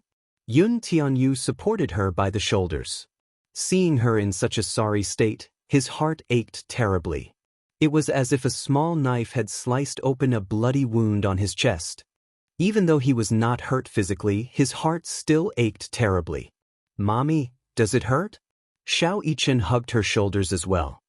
His heart ached so much that his eyes were wet. He pursed his lips tightly and hugged Yun Shirshir's shoulders tighter. Yu Yu hurriedly rummaged through the drawers and drawers to find the first aid kit. He then took out some cotton and carefully wiped her wound. Yun Shirshir bit her lip and wanted to do it herself. Yun Tianyu dodged her outstretched hand. Mommy, don't move. Be good and sit there. Chapter 971. Her body was riddled with scratches of various sizes, all of which were caused by her niece's and Lu Jingtian's nails. There were some places that didn't break, but there were some places where the force was too great. The skin was broken, and traces of blood flowed out. There was an especially deep cut on her elbow. Yun Tianyu dipped a cotton ball in some ointment and applied it carefully, but his tears flowed uncontrollably and landed on her arm. His heart ached so much. Why did they do this to Mommy? His heart ached so much that he felt like suffocating. He would rather bear the pain from Yun Shirshir's injuries on himself. Xiao Ichen carefully tidied up her messy hair. He loosened her hair tie and combed it with a comb, causing a clump of hair to fall off. Xiao Ichen received quite a shock. His eyes turned red. He even lost so much hair. Just how intense was the battle he had just experienced? This was too much. How could they bully Mommy? Little Chen gritted his teeth. His face was flushed red with anger, and he had nowhere to vent his pent-up anger. Yu carefully applied ointment on her wounds and then held Yun Shishir's face in his hands. His heart ached when he saw the bloody cut on the corner of her lips. "You give Mommy a kiss. Mommy doesn't feel pain." Yu pecked the corner of her lips a few times. His warm little mouth touched her wound as if it could alleviate her pain. Yun Shishir hugged the two little lads in her arms. She was so upset that she held back her grievances. Tears welled up in her eyes, but she stubbornly refused to let them fall. "Mommy, Yu is here. Yu will protect you and won't let the bad guys bully you." Yu choked with grief. "It's Yu's fault. Yu shouldn't have left Mommy's side. Mommy is hurt. Yu is so heartbroken." Yu. Yun Shishir's voice was hoarse and broken. Yu hugged her even tighter. "Mommy, if you're sad, cry it out. Don't be afraid, Yu is here. Mommy, cry if you're sad. Xiao Yichen will be with you too." Xiao Yichen hugged her waist, trying to warm her cold heart with the warmth of his body. Yun Shishir bit down hard on her lips, refusing to show her weak side in front of the two little lads. Yu hugged Yun Shishir tightly, but her eyes were frozen. How dare he bully his mommy? Damn it! He had committed a heinous crime. On the other side, Song Enya was sent to the hospital by Song Yunxi.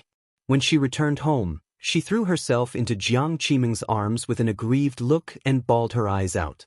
In the evening, Jiang Qiming made a call and reported Yun Shishir's crime to Mu Yazhe. By the time Mu Yazhe received the call, he was already on his way home. Jiang Qiming, who was on the other end of the line, did not give him any face as she loudly reprimanded him. "Yazhe, I heard from Enya that you have a mistress named Yun Shishir, right? That woman is really arrogant. Ever since Enya was young, I couldn't bear to let her get hurt, but look at what happened in the end.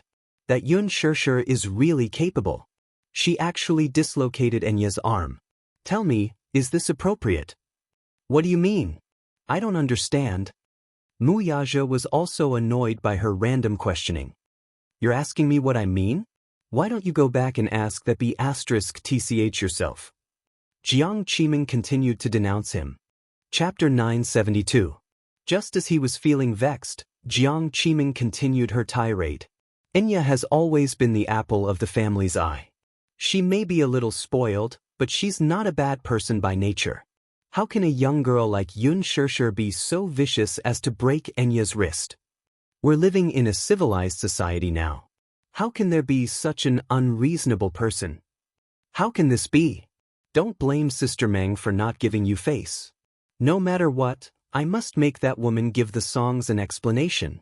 I'll make her come to our house and apologize. Fortunately, it's only a dislocated wrist this time. If it's a broken bone, I'll definitely sue her and send her to jail." After that, the call was hung up. Mu Yazhe's eyes were filled with anger as he tossed his phone aside. Why did such a thing happen when he wasn't around for a day? Enya's wrist was broken? Yun Shishir broke it? What exactly happened? Mu Yazhe was utterly vexed. Hence, when he reached home, he pushed open the door and walked in coldly. The living room was dark and empty. He then walked to the bedroom and saw Yun Shishir lying on the bed. The lights were off in the room, and it was cold and quiet. Her body was curled up on the bed. He did not know if she was asleep or just lying there. However, despite such a big thing happening, she acted as if nothing had happened. He should at least ask about the whole thing. Why did she hurt Song Enya? And he spoke. Yun Shishir. Yun Shishir woke up abruptly and sat up on the bed. When she saw that he had returned, a smile appeared on her face. However, when she saw the cold and sullen look on his face, the smile on her face faded bit by bit. "What exactly happened between you and Enya? I heard that you broke her wrist." Mu Yazhe was the first to ask, but he asked such a question. Hence, Yun Shishir's expression turned colder. He called her by her full name in a cold tone, but when he called Song Enya, he sounded so affectionate. What does this mean? What did that mean? Could it be that Song Enya had complained to him? Is he here to denounce me? She thought that no matter what happened, he would trust her unconditionally like she did. No matter what others said to him, he would calmly ask her what had happened. In the end, he was so angry the moment he came back, as if she was the heinous sinner. Was it her fault? Xianxia was the one who barged into her house and beat her up, so why was she the one being questioned? Was he not going to ask the songs about what his niece had done to her? Xianxia pursed her lips tightly and remained silent, stubbornly keeping her mouth shut. Her cold demeanor made it seem like she was angry with him. When Wuxia saw her indifferent expression, he became even angrier. What? Being stubborn even after doing something wrong? Let me ask you, why did you break her arm? What the hell happened? You're really protective of her. Xianxia forced a smile and sighed. Even though her eyes were smiling, her heart was filled with an indescribable bitterness. Did your heart ache when you heard that she was hurt? That's why you came back so aggressively to denounce me, isn't it? She asked in a cryptic voice. All of a sudden, she was a little envious of Xianxia. Look, she was the one who was unreasonable first. She did something wrong and shed a few tears, and a group of people coaxed her. Chapter 973. It was so unfair. She sighed desolately in her heart. Wuxia heard her sarcastic tone and frowned slightly. However, he heard her ask back with a smile, "So? Do you want me to go over and kowtow to apologize?" I heard her. Her Song family has power and influence. Do you want me to go to jail? People with a bit of power are really different. They can cover the sky with one hand. I'm really scared. How can a commoner like me fight with the dignified daughter of the Song family? He looked unhappy. He went forward and grabbed her chin. His cold eyes stared at her face. I'm asking you a question. Do you have to be so mean? Armed with a baton? Xianxia had tears in her eyes, but she laughed. She held back her tears and pretended to be calm as she asked, "Then what do you want me to do? I did break her hand, I did hit her, and I even slapped her. I even called her *Tischchen shameless.' Wuxia was so angry that he was at a loss for words. He couldn't help but use more strength in his hands. I'm just asking you what happened. Do you have to use such a tone? Xianxia only felt that her chin was about to be dislocated by him. She felt even more wronged for a moment. Before she finished speaking, her tears fell and rolled down. They dripped on the back of his hand. It was frighteningly hot. A woman's mind was so delicate and sensitive. After such a thing happened, she was looking forward to him returning home to give her a warm hug and listen to her grievances. He didn't ask for justice for her. However, when he came back, he was so aggressive and said that he wanted to listen to her explanation. What was there to explain? Why did she have so many things to explain? Xianxia bit her lips. Then, as if she had lost all her strength, her voice was hoarse and broken. Wuxia, what do you want me to do? Don't cry. He was so afraid that she would cry. Once she cried, he would be completely helpless. He told her not to cry, but her tears fell even more violently. Drop by drop, they rolled down like broken pearls. Liking you is such a tiring thing. You're so outstanding and unattainable. As for me, I'm so lowly as low as dust. Wuxia, liking you is really tiring. She bit her red lips and turned her face away. She didn't want this man to see her sorry state. Wuxia reached out and wanted to hug her. But Xianxia pushed him. She rolled and wrapped herself in the blanket, unwilling to be touched by him. She was clearly trying to avoid him. But would he allow her to escape? He walked over, lifted the blanket, and pulled her into his arms. Xianxia, on the other hand, struggled like a madwoman and bellowed, "Don't touch me. Get away. Stop fooling around. Be good and listen to me." He held her tightly in his arms, not allowing her to struggle. He was so strong and domineering that he didn't give her any room to resist. When she calmed down, he hugged her even tighter and said in a deep voice, "Just now, I wasn't rational enough. Maybe things aren't what I thought. I came back not to convict you, but to listen to your explanation. So, you don't have to be so sarcastic with your words." Xianxia remained silent, but the anxiety in her eyes eased a little. Chapter 974. If he trusted her more, he would not be like this. Would he believe everything that Song Enya said unconditionally? What about her, then? Would he listen to her explanation? Still, why did trust have to be built on an explanation? Mu Yaja did not know what was on her mind. Seeing her silence, he leaned close to her ear and said in a deep voice, I don't care what conflict you have with Enya, but she's the mayor's daughter. She grew up being pampered like a spoiled princess, so it's inevitable that she's a little arrogant and willful, but she's not a bad person by nature. You're older than her, so you should give in to her a little. No matter who's right or wrong between the two of you, you should at least apologize for injuring her hand. Yun Shirshir's heart turned cold all of a sudden. She wiped away her tears forcefully. The grievances in her heart were like a turbulent wave that came crashing over like a mountain, completely engulfing her. She deserves it for having her hand broken, she said calmly, but her voice was cold. Mu Yaja's eyes turned cold. What? I said. She suddenly raised her head and met his cold gaze. She said word by word, she deserves it for having her hand broken. Shut up. He scolded her. He could not hide the anger on his face. His eyes were so cold that they seemed to freeze her to the bone. I'll give you 3 seconds to take back your words. Take back my words? Take back my words. Yun Shirshir looked at him in disbelief. He actually shouted at her for Song Enya's sake.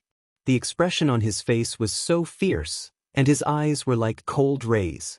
It was not that Yun Shirshir was pretentious, but at this moment, she was a little doubtful. What kind of place did Song Enya occupy in his heart? Was it really just a cousin's relationship with his cousin? So much so that he came home in a rage without a word. It was obvious that he was here to denounce her.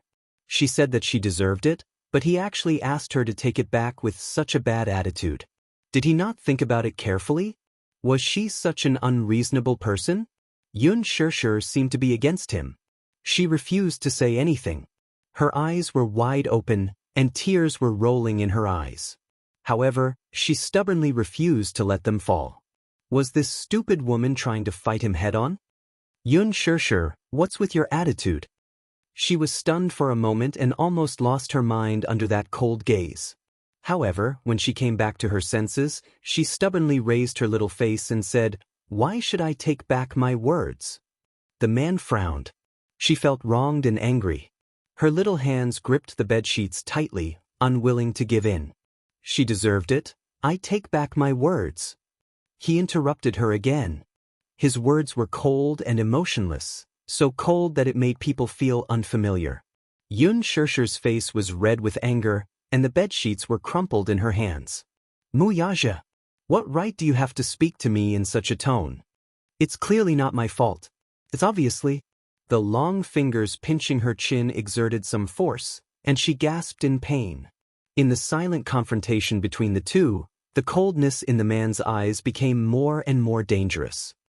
I won't repeat myself a third time. His voice became sterner, and his eyes became more sinister. Yun Shirshir, I don't have patience. Yun Shirshir pursed her lips. She could no longer hold back her tears, and they rolled down. The man's eyes narrowed slightly. I thought you were a sensible woman, but I didn't expect you to be so unreasonable. Chapter 975. Yun Shirshir suddenly laughed miserably and curled her lips. I'm vicious, ignorant, and unreasonable. I'm such a woman. Have you just realized it now? Mu Yaja's gaze turned even colder. She suddenly broke free from his grip and said uncontrollably, Since you feel sorry for her, I'll return her hand that I hurt, okay? I'll return her injury to her, okay? However, she immediately walked to the wall, clenched her fist tightly, and smashed it hard on the wall. Bang! A loud sound was heard. It was heavy and powerful. Mu Yaja was startled. He got up abruptly, walked over to her side, and grabbed her hand abruptly. Looking down, he saw that her knuckles were red and swollen. Yun Shirshir, what are you doing? Mu Yaja was furious. This woman would rather hurt herself than give in to him. How could she be so stubborn? Do you have to be so stubborn? Mu Yaja's heart ached and he was angry. However, when he lowered his head to look at her, he happened to see some strange marks on her shoulder. He stopped talking and pulled open her clothes. His fingers brushed aside her clothes, only to see that there were some bloody marks that seemed to have been made by fingernails. They weren't broken, but they left a deep bloody mark. "What's going on?" he asked. Yun Shirshir raised her hand and swatted his hand away. She slowly hugged her shoulder and squatted down. She was like a person drifting on the sea, welcoming the waves that kept crashing over, but there was no shore in sight. She felt helpless and hopeless. He leaned over and scooped her into his arms. Ignoring her struggles, he started to check on her. It wasn't just her shoulder. Her arms, elbows, knees, calves, waist. Every part of her skin that was exposed to the air had different degrees of scratches. Some of them were light and didn't break the skin. Some of them were heavy and broke the skin and had been applied with medicine. However, he could vaguely imagine how pathetic she was before. "Who did this?" he asked angrily in a deep voice. Why were there so many injuries on her body? This clearly looked like it was caught by someone. When he thought of catching, he thought of women fighting. When men fought, it was mostly a confrontation of strength, but when women fought, it seemed a little crazy. If they didn't pull her hair, they would slap her face. If that wasn't enough, they would scratch her. She had seen how ruthless a woman could be when she threw a tantrum. The injuries on his body were obviously caused by a woman. Yun Shirshir lowered her head and ignored him. She snorted a few times but did not make a sound. The man checked her from head to toe again. When she didn't speak, he lifted her chin and searched her face with his eyes. He quickly caught a glimpse of the unusual redness on her cheeks. On the little face buried in her hair, there were faint fingerprints. She had kept her head down the entire time, and if one did not look carefully, they would not have noticed it at all. The coldness in his eyes intensified, but his gaze fell on the corner of her lips, where he saw a deep cut. It was a shocking sight.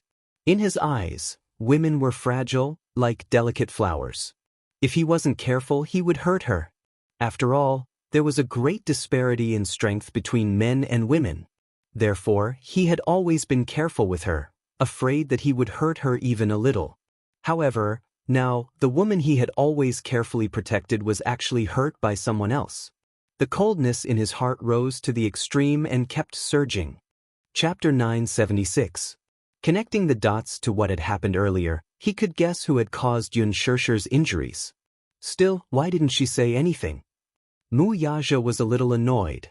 Why didn't she tell him that she was injured? Is it Enya's doing? Huh. He grabbed her chin, a cold glint flashing in his eyes. Answer me. She pushed him away stubbornly, her tone cold and distant. What has it got to do with you? What do you mean it has nothing to do with me?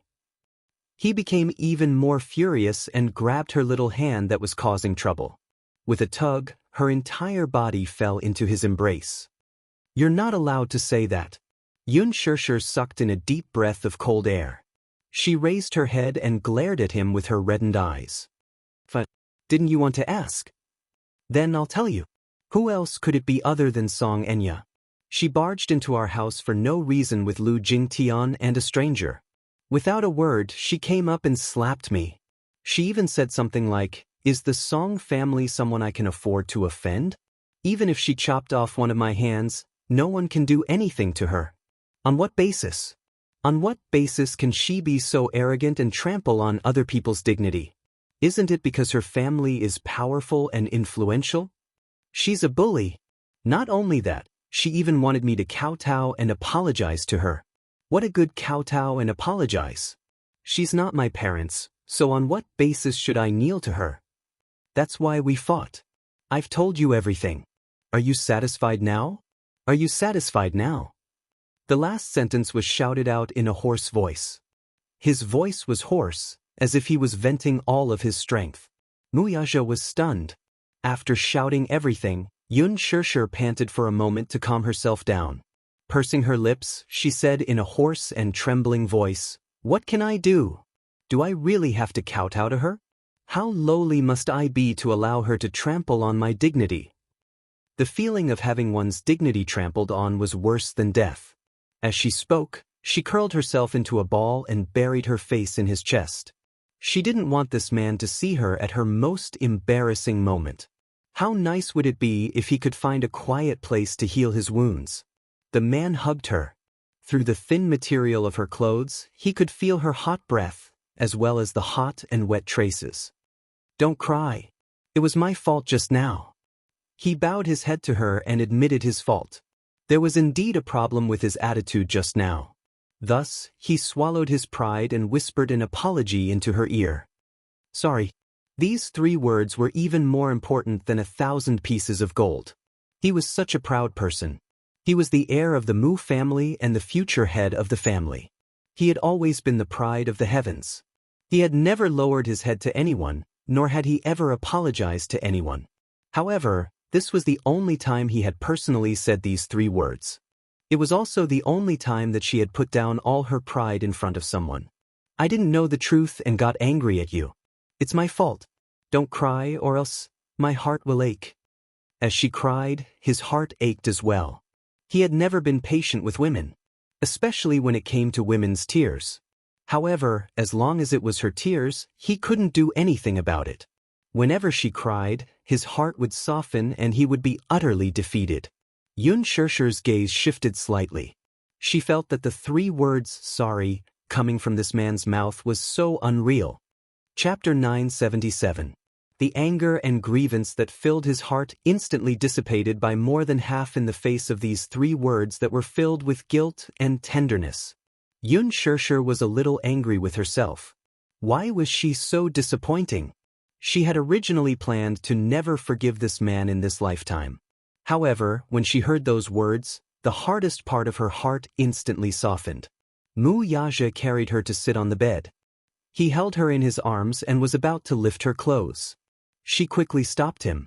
What are you doing? Be good, don't move. Let me see. Don't look. She rejected him righteously. However, would he really listen to her even if she rejected him? He did not allow her to say anything and lifted her skirt high up. However, the scene that entered his eyes made his eyes hurt. It turned out that the scratches were considered small. All he saw were bruises of various sizes on her fair and clean body. With one look, he knew that someone had ruthlessly pinched her. This woman's body was extremely sensitive. Usually it would show in bed. However, if he did not pay attention to the strength of his hands, he would leave marks. Therefore, he had always been very careful when dealing with her.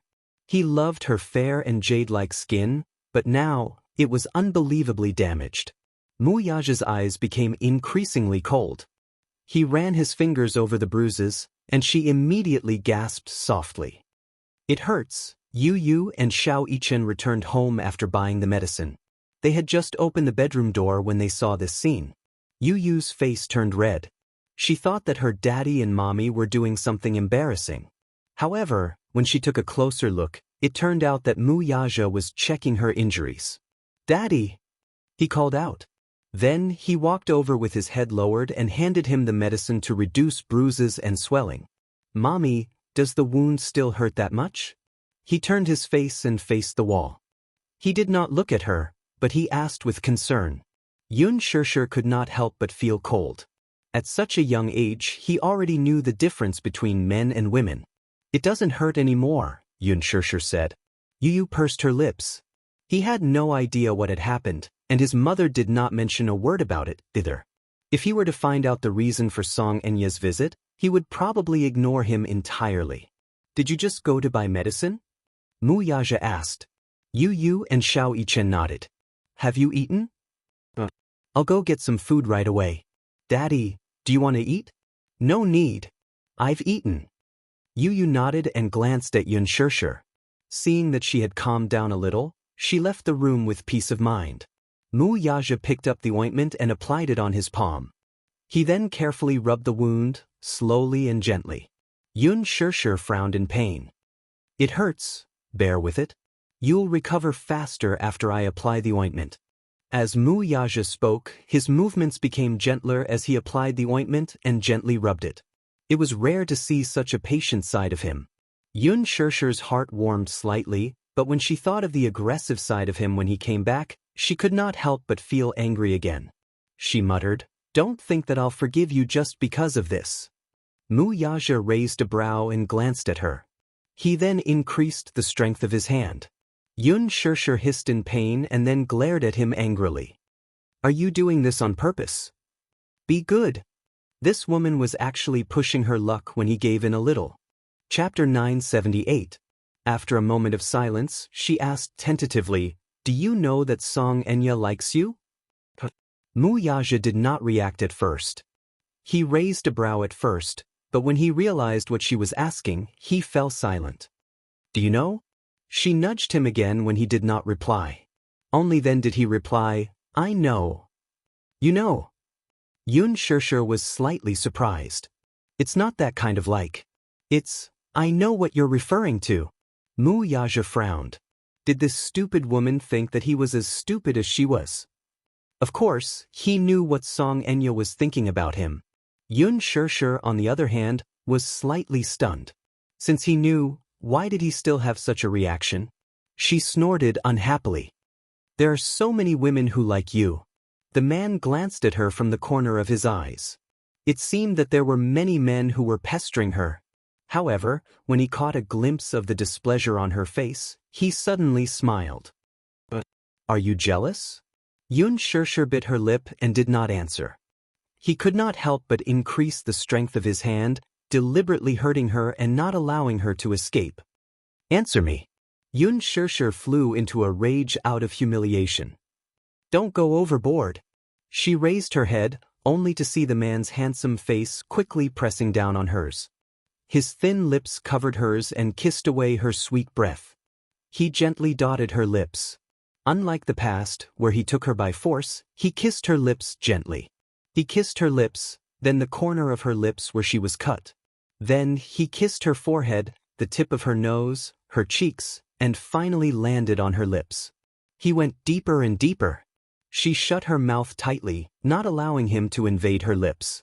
However, he increased the strength of his hand.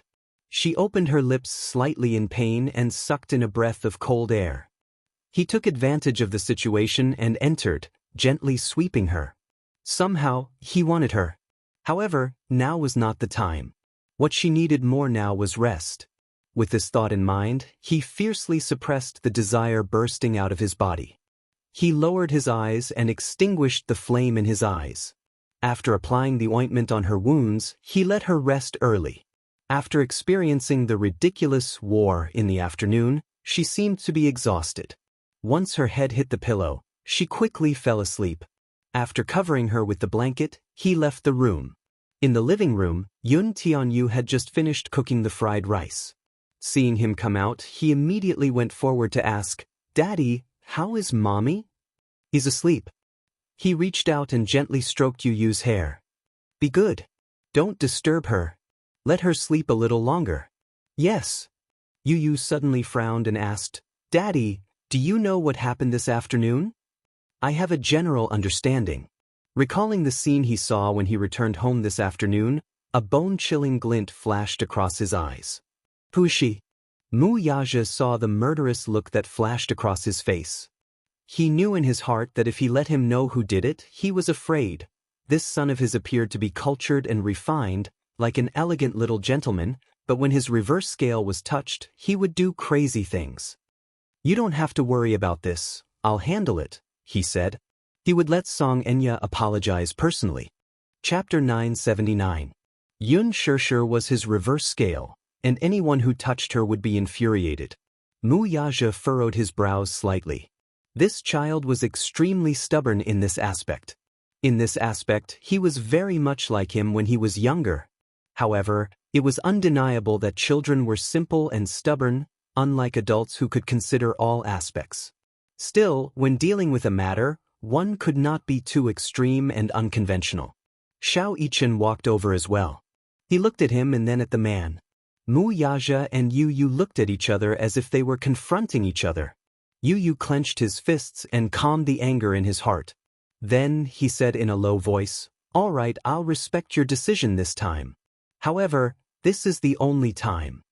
There won't be a next time. Consider it as giving Daddy face. Good boy. With that, Wuxia slowly walked to the door. Xiao Yichen's eyes flickered slightly. Daddy, aren't you staying here today? No, he replied faintly and left. It was late at night. The night sky was especially dark tonight. It was like an endless black curtain pressing down on the sky, just like Song Enya's heart at this moment. She lay in bed, tossing and turning. Her thoughts were in a mess and she could not fall asleep no matter what. She took out her phone from time to time. Previously, she had sent several messages to Mu Yazhe to complain about Yun Shirshi's crimes. However, after waiting for a long time, she still did not receive a response from Mu Yazhe. She thought that he would immediately rush over and ask about her well-being after knowing that she was injured. However, she waited until late at night, but there was not a single call. It was inevitable that she felt deeply disappointed. She had a feeling that Mu Yazhe was not as close to her as before. There was a faint estrangement and distance between them.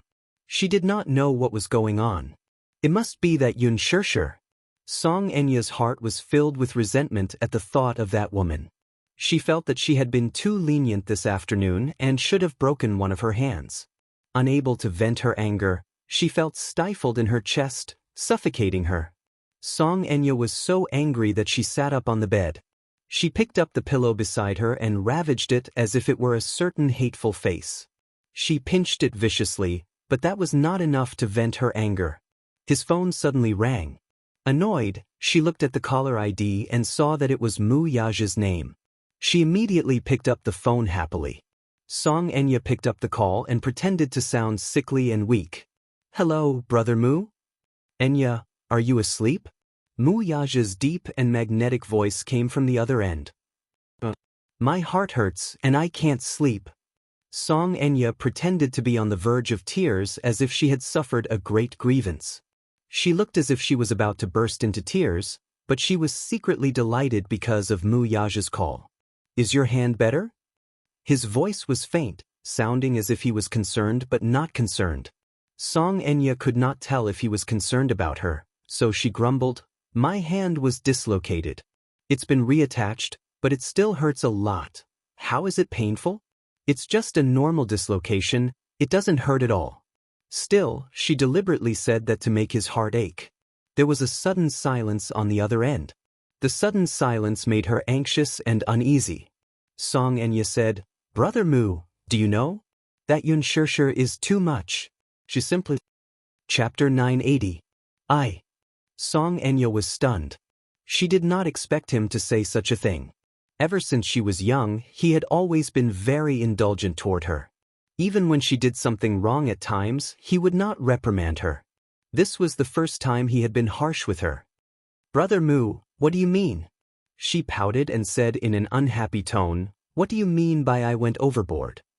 You know very well in your heart, don't you?"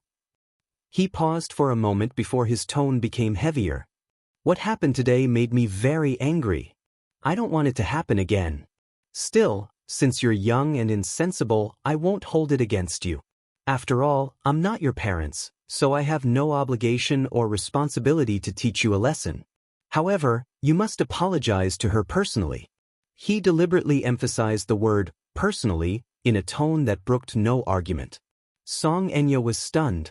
When she came back to her senses, her heart was throbbing with pain. She cried out indignantly, "Why should I? Why should I apologize to her? I didn't do anything wrong." "Don't you know very well whether you did anything wrong?" His tone was unfriendly and did not give her any face. Instead, he said coldly, "Song Enya, remember this, I indulge you, but it's not unconditional. Remember that there are some people you can't touch." His words were a little harsh. Song Enya was stunned. She did not expect Yun Shishi to hold such an important place in his heart. This was the first time in her life that he had spoken so harshly to her. "I won't hold it against you this time, but there won't be a next time. If I find out about it again..." He did not continue speaking, giving her some leeway. With that, he hung up the phone. Song Enya's hand, which was holding the phone tightly, trembled violently. By the time she realized it, she had already smashed the phone to the ground. Why should she apologize? Why? Was he so protective of her? What did he mean by indulging her unconditionally? He was not like this in the past. Song Enya buried her face in her palms sadly. Hot tears dripped onto her hands as her whole body trembled. Naturally, she could not bring herself to apologize to Xianxia personally. How arrogant was she? In the Song family, she had always been spoiled to the point that she was out of control. It was impossible for a person like her to bow down and apologize to a person, especially a commoner with no status or background.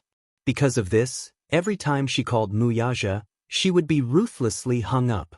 It seemed that he would ignore her until she personally apologized to Xianxia. Xianxia was exasperated, but she refused to swallow her pride and apologized to Xianxia. The scenes for In Xiachuan and In Dongyu were completed. Xianxia received a notice and spent the next few days familiarizing herself with the score. Gu Xingze wrote a song to be used as the theme song for the movie, The Green Apple. It was a warm and sweet love song sung by a man and a woman.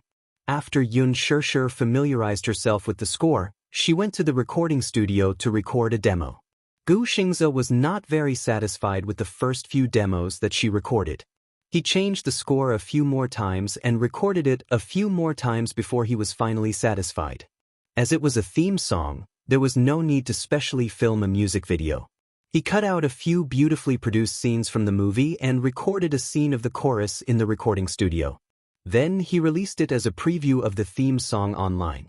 Once the single was released, it quickly rose to the top of the charts. Chapter 981. The song was light, catchy, sweet, and warm. Soon it became popular. Many fans of the original novel were looking forward to the release of the movie after seeing the plot of the music video. The movie was initially scheduled to be released at the end of the year during the prime time slot. As it was targeted at the student market, it would be released during the winter holidays. Lin Fengtian had high expectations for the box office. The initial optimistic prediction was that the box office would exceed 2 billion yuan. The schedule for the next few days was packed. The movie was about to be completed and was about to come to an end. Next, the post-production began anxiously. The crew was already preparing to promote the movie before it was released. It seemed that in order to cater to the plot of the movie and promote the movie, Huanyu Entertainment intended to package Gu Xingze and Xianxia as a couple to hype up the movie. The so-called couple hype was the easiest way to make the headlines in the entertainment industry. It was a rather old-fashioned method. However, the public's desire for gossip was stronger. Hence, this method was tried and tested. Qin Zhou accepted several jobs for Xianxia. Among them, there was a reality show called The Love Diary. It was a rather important draft. The Love Diary was a reality show produced by Qingguang Satellite TV with imaginary love as its selling point. In the program, popular celebrities formed a group of imaginary lovers and went on an imaginary date program. After a few episodes, it quickly became a popular first-tier reality TV show. Gu Xingze and Xianxia would be the second imaginary lovers. Because it was Gu Xingze, they were given the spotlight as a pair of lovers. Of course, the so-called reality show actually had a script. After all, they had to create some gimmicks and suspense. Otherwise, where would the topic and viewership ratings come from? The filming of the show was initially scheduled for next month. Before that, the script would be sent to Xianxia. When the time came, she would just have to follow the script and record. When Xianxia heard that Qin Zhou had accepted this show for her, she was a little speechless. Qin Zhou glanced at her. But you don't want to? Sure, you have to be more careful. Many female celebrities want to film The Love Diary with Gu Xingze and ride on Gu Xingze's popularity. Then I'm really lucky, Xianxia said and stuck out her tongue. It's good that you know. Qin Zhou knocked on her head and said, I've been busy these past few days. There's an event tonight. What announcement? Starlight Quietness Distance, perform well for me. Qin Zhou said as he took out a thin stack of scripts and handed it to her. This is the script. Take a look at it first. The script was filled with questions that the host would ask. She just had to memorize how to answer them. Starlight Quietness Distance was a well-known large-scale entertainment talk show. The lineup of hosts was also very luxurious. Among them, Lu Fei, who was the head of the lineup, was the top in the entertainment hosting field. He had a very deep foundation in hosting. Among the popular hosts, he had the highest cultural background and was very humorous. Under his leadership, the atmosphere of the program was humorous and relaxed. While making people laugh, he would often say a few thought-provoking words of wisdom. Most of the time, it was very relaxing to be on his show. There was no need to deliberately create jokes or gimmicks. Generally speaking, a show would invite 10 guests, split into two halves. Xianxia and Wuxia were assigned to the first half. Chapter 982. This was a prime-time slot with the highest ratings. Along with Wuxia and Xianxia were Lu Jingtian, Li Jiuxian, and Yang Miqinzhou picked out a gown for Xianxia. It was especially suitable for her to wear a socialite gown as it made her look classy. As if on purpose, Qinzhou also picked out an outfit for Wuxia. It was the same color scheme as Xianxia's gown. When Xianxia rushed to the waiting room and saw Wuxia's outfit, she blushed. This was clearly a couple's outfit, right? What a pair! Qinzhou exclaimed in admiration. Xianxia frowned. Qinzhou, if you do this, my Weibo will be flattened by his fans later. Silly. It's better if it's flattened. That means there's something to talk about. Celebrities are most afraid of not having anything to talk about. How could she protest? Not long after this hype was launched, her Weibo was already besieged by Wuxia's army of fans. It would be a wonder if she would not be flattened once this show was broadcasted. Can't you just not watch it? Qinzhou laughed. I'm afraid that someone will send me razor blades, Xianxia replied truthfully. Qinzhou. In fact, she had already received several threatening letters. That was why she was still fearful. Before the recording of the show, one of the hosts, Lu Fei, specially met with Xianxia. This was the first time they met, and Lu Fei gave off a refined and courteous vibe. He also had a good impression of Xianxia. Unlike other newcomers, Xianxia was especially polite. It was the kind of courtesy and respect that came from the bottom of her heart. At first glance, he felt that this young lady was not bad.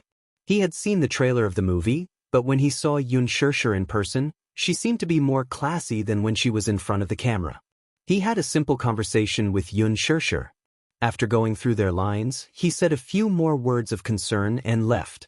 The program began recording and broadcasting. Because it was a live broadcast, there was no room for any mistakes. The director of the program specially went through the script with Xianxia before she went on stage and repeatedly warned her, "This is a live broadcast. Try not to make any mistakes." In a live broadcast, any mistakes can't be edited out.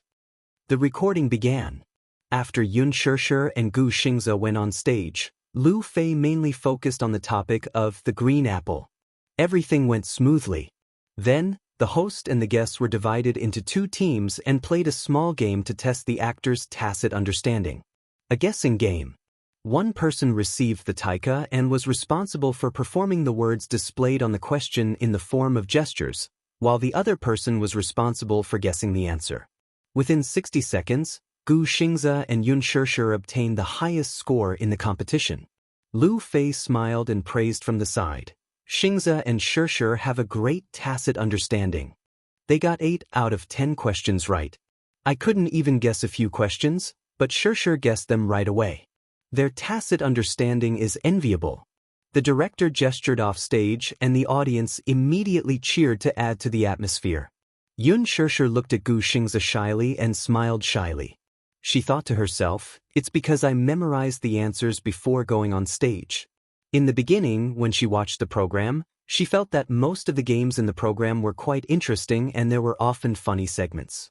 In the end, they were all scripted. From the big questions to the management of every expression, there was a script. Chapter 983. Oh! A gossipy look appeared on Lu Fei's face. What about the kissing scene? Is it done in one take too? Li Jiuxian immediately stepped forward to play along.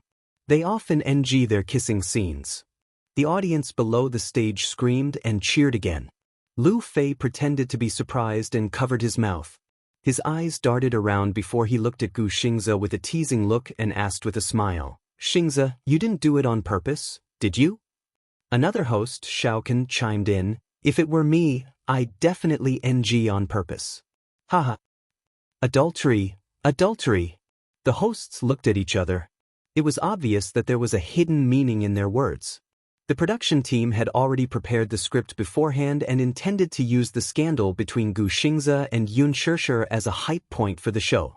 Right at this moment, Lu Jingtan suddenly spoke from the side.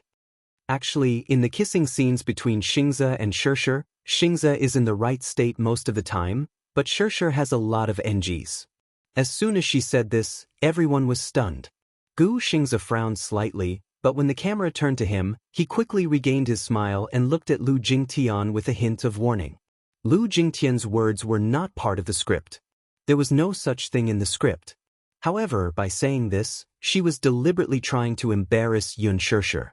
From the start, the production team intended to create a couple between Gu Xingze and Yun Shishir. The script was also for Gu Xingze to seduce Yun Shishir. Lu Jingtian's words implied that Yun Shishir had deliberately NG'd during the kissing scene and that she was deliberately trying to defame her. If this sentence was not connected well, one could imagine what kind of news the media would create the next day. Yun Shishir deliberately NG'd, shamelessly, was suspected of seducing Gu Xingze. In this way, Yun Shishir's status would be lowered. Generally speaking, when it came to creating hype for a couple, the female celebrities were usually more reserved. Lu Fei broke out in a cold sweat, but his quick reflexes allowed him to quickly answer her question. Shishir purposely made NGs during filming? You're really something. Everyone turned to look at Yun Shishir to see her reaction to this. Below the stage, she was worried for her. Yun Shishir quickly reacted. She pursed her lips and said shyly, because filming with Xingze is too stressful. Pressure? Yes. It's because he's too handsome. When he stands in front of me, it feels a little surreal. That's why I sometimes get distracted. Yun Shishir covered her mouth and looked a little nervous. Besides, Xingze is more handsome in real life than on TV. When he stands in front of me, he has a very special aura. I'm afraid that I won't be able to act well, but the more I think about it, the more pressure I feel. She tactfully took over the topic. Only then did she heave a sigh of relief. Standing at the side, Qin Zhou's expression softened a little as his eyes revealed his approval. Lu Fei also said, The Green Apple is Shishir's debut film. In this movie, Shishir contributed her first on-screen kiss. I heard from director Lin that Shishir is a very talented actress. This movie may just be a starting point. I'm also looking forward to Shishir contributing more outstanding works to us in the future. Applause came from below the stage. Chapter 984. Lu Jingtian continued, I remember there's a scene that the director wasn't satisfied with despite repeated takes. Lu Fei then sternly said, the director is very strict about the film industry. He's especially strict when it comes to filming. I heard that he has a bad temper when he's working. Xiaokan added, the director has always had high standards for movies and strives for perfection. I think this attitude is very rare. The topic returned to the main topic. However, it was unknown whether it was intentional or not, but Lu Fei seemed to have neglected Lu Jingtian and downplayed her existence. He skipped the few topics in the script that revolved around Lu Jingtian. Lu Jingtian was especially indignant. She tried several times to bring the topic to her, but she failed. She was just like a clown trying her best to make her presence known. Lu Jingtian's manager was furious after the show ended, but given her status, he dared not voice out his anger. Lu Jingtian was also very annoyed. She had blurted out those words without much thought. While she hated herself for being unable to keep her cool, she also hated Yun Shishir for being so tactful in responding to her sharp provocation. Qin Zhou walked up to Yun Shishir and praised, Shishir, you did well today. Isn't that all thanks to Mr. Qin's guidance? Yun Shishir complimented with a smile. Lass, you have a glib tongue. Despite his words, his ears were very pleased. After the show was broadcast, it naturally caused a sensation. However, the topic did not revolve around the accident in the show. Instead, the audience's discussion revolved around Lu Jingtian and Yun Shishir. On Weibo, the topic, Lu Jingtian ostracizing Yun Shishir, jumped to the top of the search list. The production team was also very dissatisfied with Lu Jingtian's behavior of not following the script. During the replay, they deliberately exposed her ugly side. Many fans were talking about how, on the show, Lu Jingtian would intentionally or unintentionally ostracize Yun Shishir and lead unfavorable topics to Yun Shishir. She seemed to be very scheming. This was different from the innocent image that Lu Jingtian portrayed in front of the camera. Lu Jingtian's sharp tongue was instantly exposed on this show. Yun Shishir's fans even went to Lu Jingtian's Weibo to criticize her for being scheming, and deliberately ostracizing the newcomer by making things difficult for Yun Shishir. Lu Jingtian's fans on Weibo dropped by tens of thousands overnight. She didn't have many fans to begin with, and they were all zombie fans. However, all of them were genuine fans. Lu Jingtian was livid.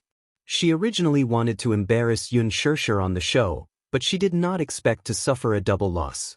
In fact, she was so jealous because her team wanted to be a couple with Gu Xingzi. Gu Xingzi refused.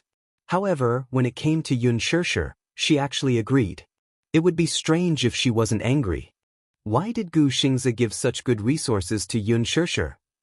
If all of Yun Shishir's resources were given to her, she would definitely be more popular than Yun Shishir. How could Lu Jingtian not be furious? Of course, this was all in the future. On this day, Qin Zhou arranged to meet Yun Shishir at the company. When Yun Shishir arrived at the company, Qin Zhou had just finished a call. His expression was a little serious, but there was a hint of excitement and ambition in his eyes. Chapter 985. Yun Shishir raised her eyebrows, clearly surprised by his cautious attitude. "What's the matter? Just ask."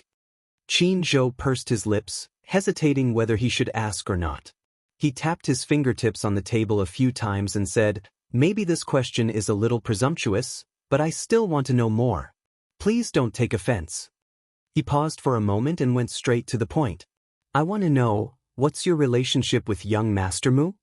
Yun Shishir was stunned. "Why do you ask?" "Because I feel that young Master Mu treats you differently," Qin Zhou said honestly as he fiddled with the thumb ring on his finger.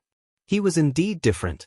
At least in Qin Zhou's impression, Mu Yazhe was a heartless man. Why did he have such an impression? Back when Huanyu was acquired by Dishing, in order to curry favor with this rich and powerful boss and to obtain more golden resources for their artistes, many top managers had secretly sent him a list of artistes and organized it into a roster. It was a common thing to give away women in the vanity market. Whenever Mu Yazhe personally picked someone, it meant that she would have more opportunities to rise up the ranks. However, it was said that after Mu Yazhe saw the list, he threw it aside and no longer asked about it. He had never had a woman by his side. He was a typical example of walking through a field of flowers, but not a single leaf touched him.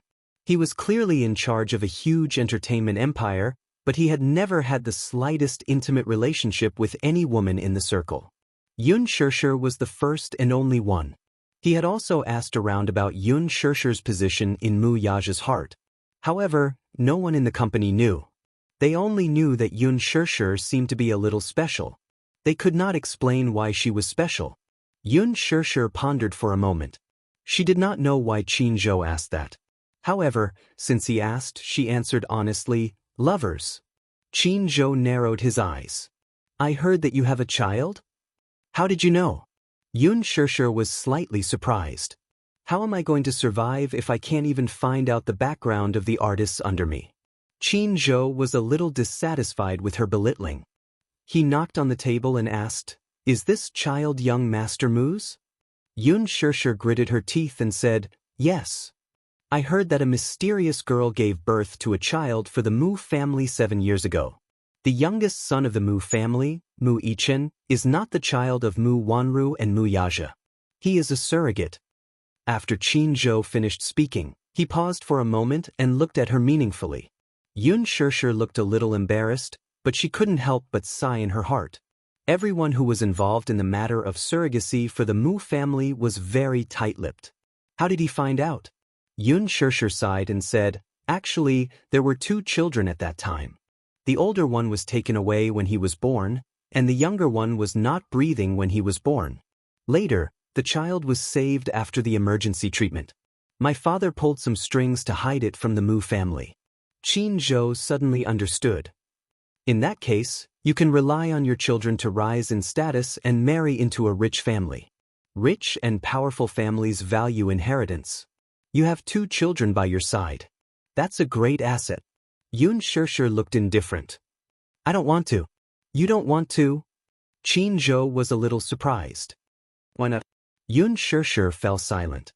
Chapter 986. One had to know that in this industry, it was an abyss of suffering. If it were any other woman, she would definitely try her best to get into a rich family. After all, rich families valued a woman's innocence more. Yun Shishir narrowed her eyes slightly and took a deep breath. Qin Zhou's question was very straightforward and even a little prickly. Therefore, she couldn't help but feel a little embarrassed. However, she understood that Qin Zhou didn't mean any harm by asking this question. He didn't mean to make things difficult for her, nor did he want to hurt her. He just wanted to know her relationship with Mu Yazha. He was her manager, so he had the obligation and responsibility to investigate her background thoroughly. She didn't want to hide anything from him. She looked up and looked straight at him with her clear eyes. She said calmly, I don't like the feeling of living under someone else's roof. When Qin Zhou received this answer that was both surprising and not too surprising, his face was a little stunned. However, these words were very much like her style. Yun Shishir said calmly, glory, splendor, wealth, fame, and benefits. Who doesn't chase after them like a flock of ducks? But if a person lives in this world and has to rely on a man to live, then how can they protect their dignity? I don't want to live like this. Qin Zhou smiled happily. He obviously appreciated her answer. Very good. I really like your strong personality. He suddenly leaned forward slightly, his eyes like torches. Do you know my ambition? He asked. He lowered his voice and his voice was as deep as a magnet. Yun Shishir shook her head. With a smile, he leaned back in his chair and said unhurriedly, in these 10 years, I've conquered half of Gu Xing's empire. But I want to use my ambition on you. Are you willing to cooperate with me? Of course I am. Before this, I want you to be clear. I don't care if the entertainment industry is a tiger's den or a big dye vat. I want you to know that this is an industry where the strong prey on the weak. The weak have no dignity. Since you've stepped into this industry, I want you to do your best and not be a dabbler. I don't like the attitude of a dabbler. After Qin Zhou finished speaking, he took out a script from the side and handed it to her. Yun Shishir raised her eyebrows and took the book. She saw that it was a very thick script. It was very thick, at least twice as thick as the script of the green apple. Flipping to the first page, there were black words on a white background. This drama was a palace drama that had recently been preparing for casting. The title was tentatively set as Lethal Beauty. It was also adapted from a best-selling masterpiece and was a popular IP. His novels alone had sold 3 million copies and were sold overseas. 3 million copies. What did that mean? If a physical book could sell more than 30,000 copies, it would be able to enter the best-selling list. 5 years after the novel was released, it sold 3 million copies, which proved that the novel had a considerable fan base. It was said that the copyright alone was sold for a sky-high price of 10 million. This was unprecedented and had set a new record for IP copyright fees. What was even more shocking was that they had only bought the copyright of the novel and had not even confirmed the actors.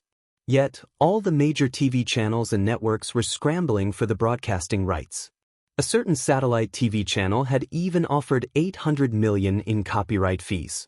There's good news and bad news. Which one do you want to hear first? Qin Zhou seemed to be in a good mood and deliberately kept her in suspense. Yun Shishir was also happy to support him. Then I'll listen to the good news first. The good news is that you have a chance to compete for the female lead. Chapter 987. The bad news is that there are a lot of people competing with you for the female lead role, and most of them are A-listers. Moreover, in comparison, your chances of being elected are slim, Qin Zhou said truthfully. Slim? Yun Shishir was stunned. She didn't understand how slim her chances were. Very slim.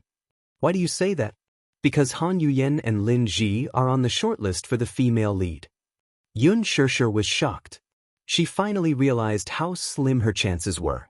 There was no need to elaborate on how high Han Yuyan's status was in the industry. Lin Ji, on the other hand, was the hottest costume actress in the past 2 years. She was second to none. Speaking of Lin Ji, she had been in the industry for more than 3 years. Since her first movie, Rose Night, she shot to fame. With the Best Actress award, her status skyrocketed overnight. After that, she acted in many costume dramas and was known as the top costume beauty in the entertainment industry. Her facial features were soft and beautiful. She was elegant and had a unique aura. She was very suitable for the costume. When the new version of The Return of the Condor Heroes aired last year, her role as Xiao Longnu in the drama made her famous. She became an A-lister. However, these advantages were nothing to be afraid of. Qin Zhou had confidence in Xianxia. Her looks were also very sculpted. She might not be worse than Lin Ji in costume. It could even be said that she was better than Lin Ji. He was more worried about Lin Ji and Han Yuyan's background. Han Yuyan was Huan Yu's A-lister. Her status was there. Moreover, she had been in the industry for many years. Her fan base was very deep. In order to compete for the female lead role in Lethal Beauty, she even planned to postpone her wedding. Lin Ji was an artist under Qinguang Entertainment. Although she had only been in the industry for a few years and didn't have a strong foundation, she had a strong background. However, Han Yuyan's background was more powerful than Lin Ji's. The problem was that the copyright of Lethal Beauty was bought by Qinguang Entertainment first. Since Qinguang Entertainment had spent a lot of money to buy the copyright, they naturally wanted to promote their artists. Cheng Guang's veteran artiste was Meng Lan. However, ever since Meng Lan married into a rich family, she had been in a semi-retired state. Very quickly, she fell from the top artiste altar. Therefore, Cheng Guang was determined to make Lin Ji the second Han Yuyan. Just from the amount of resources Cheng Guang had spent on Lin Ji in the past 2 years, one could see it. She was trying to make Lin Ji the new big sister of Orange Light. Since Qinguang Entertainment had bought the rights to the drama, Qin Zhou guessed that they had already decided on the female lead. It was very likely that Lin Ji would play the role. The current film and television industry was different from the past. In the past, the choice of actors was mostly in the hands of the director. But now, in most cases, the investors had the final say in the selection of actors and actresses, and the director had no right to interfere. Unless it was a director with funding or a very famous gold medal director, such as Lin Fengtian. Not every director was so lucky to have the right to choose the male and female lead in their hearts. More often than not, the investors would arrange for people to join the cast. Even if there were no characters, they would create a character and insert it into the cast. Chapter 988. The director of Lethal Beauty was Gu Xiaoyang, an experienced director in the film industry. During the preparation stage, other than the few connections the investors had placed in the team, he had sent a group of messages to the few female leads he had in mind. Alas, Xianxia was not among the 5 names listed. As a newcomer, her movie had not yet been released, so Gu Xiaoyang did not have a deep impression of her. He only knew that this newcomer had good potential, but she was not special enough for him to personally invite her. Among the 5, Lin Ji was one, and Han Yuyan was the other. Out of the 5 female stars, 4 of them were under Huan Yu. As an entertainment empire, Huan Yu had many big names under its banner, and the flowers were flourishing and blooming. 3 of the 4 top female stars in the film industry were from Huan Yu, which showed Huan Yu's influence. Inviting Huan Yu's artist to be the female lead candidate was tacitly approved by Qinguang Entertainment as the investor. On the surface, it seemed very selfless. But when Lin heard the news, he was furious. Was this a blatant attempt to win fans? First, they used Huan Yu's artists to hype up the show. Then, when it came to the final selection, they would choose their own artists. Not only did they hype up the show, but they could also use Huan Yu's A-list female stars to hype up their artists. Wasn't this killing 2 birds with 1 stone? Qinguang's method was quite scheming. But so what if they knew it was a blatant attempt to win fans? A show was a good one. Even if the chances were slim, they had to seize every opportunity. When Qin Zhou found out that the show was about to be filmed, he immediately asked Gu Xiaoyang to meet him. He threw him an olive branch and went straight to the point, recommending Yun Shirshir. Qin Zhou had a lot of connections in the industry and had a good relationship with Gu Xiaoyang. Because he had spoken, Gu Xiaoyang gave Yun Shirshir the opportunity to audition. Even if it was just an audition, the chances were slim, but it was still not easy to come by. As for whether she could be chosen, Qin Zhou did not have much confidence. He even guessed that the show was tailor-made to promote Lin Ji. After listening to his detailed analysis, Yun Shirshir was a little disappointed. I think it's more than slim. It's impossible. Lin Ji is an artist from Qingguang. How could Qingguang choose an artist from Huanyu as the female lead? That's a big blow to your morale? Qin Zhou smiled playfully and cast a sidelong glance at her. Shirshir, pick up your fighting spirit. The chances are slim, but it's not hopeless. I'm a bit curious. What are you curious about? Yun Shirshir asked. Since this drama is a popular IP, why didn't Huanyu buy the adaptation rights of this novel? Shirshir, some things are not as simple as you think. The benefits involved were very deep. Moreover, one of the reasons why Huanyu didn't get the rights to this drama was because Huanyu's recent focus was on the movie IP. Most of the funds were invested in the movie script. Recently, Huanyu bought a tomb raiding IP and is about to start filming. Originally, I wanted to arrange for you to join the cast, but after weighing the pros and cons, I decided to let you audition for Lethal Beauty. Qin Zhou also carefully read the tomb raiding script. This drama was based on the famous tomb raiding novel, Strange Tomb. The theme of tomb raiding was very popular. Chapter 989. Lethal Beauty, on the other hand, was different. The script for Lethal Beauty was more or less completed. It had been changed into a 90-episode-long series. The schedule had also been finalized. It would be aired during the summer prime time. Lethal Beauty's influence was far greater than Creepy Tomb's. Its popularity was definitely not something that Creepy Tomb could compare to. Plus, it had a long exposure time and a wide audience. It was a good opportunity to build popularity with the audience. After Qin Zhou finished his analysis, Yun Shirshir was already dumbfounded. She suddenly understood why Qin Zhou was called the #1 golden agent. He deserved it. Just the way he picked the script showed that he had a keen eye for it.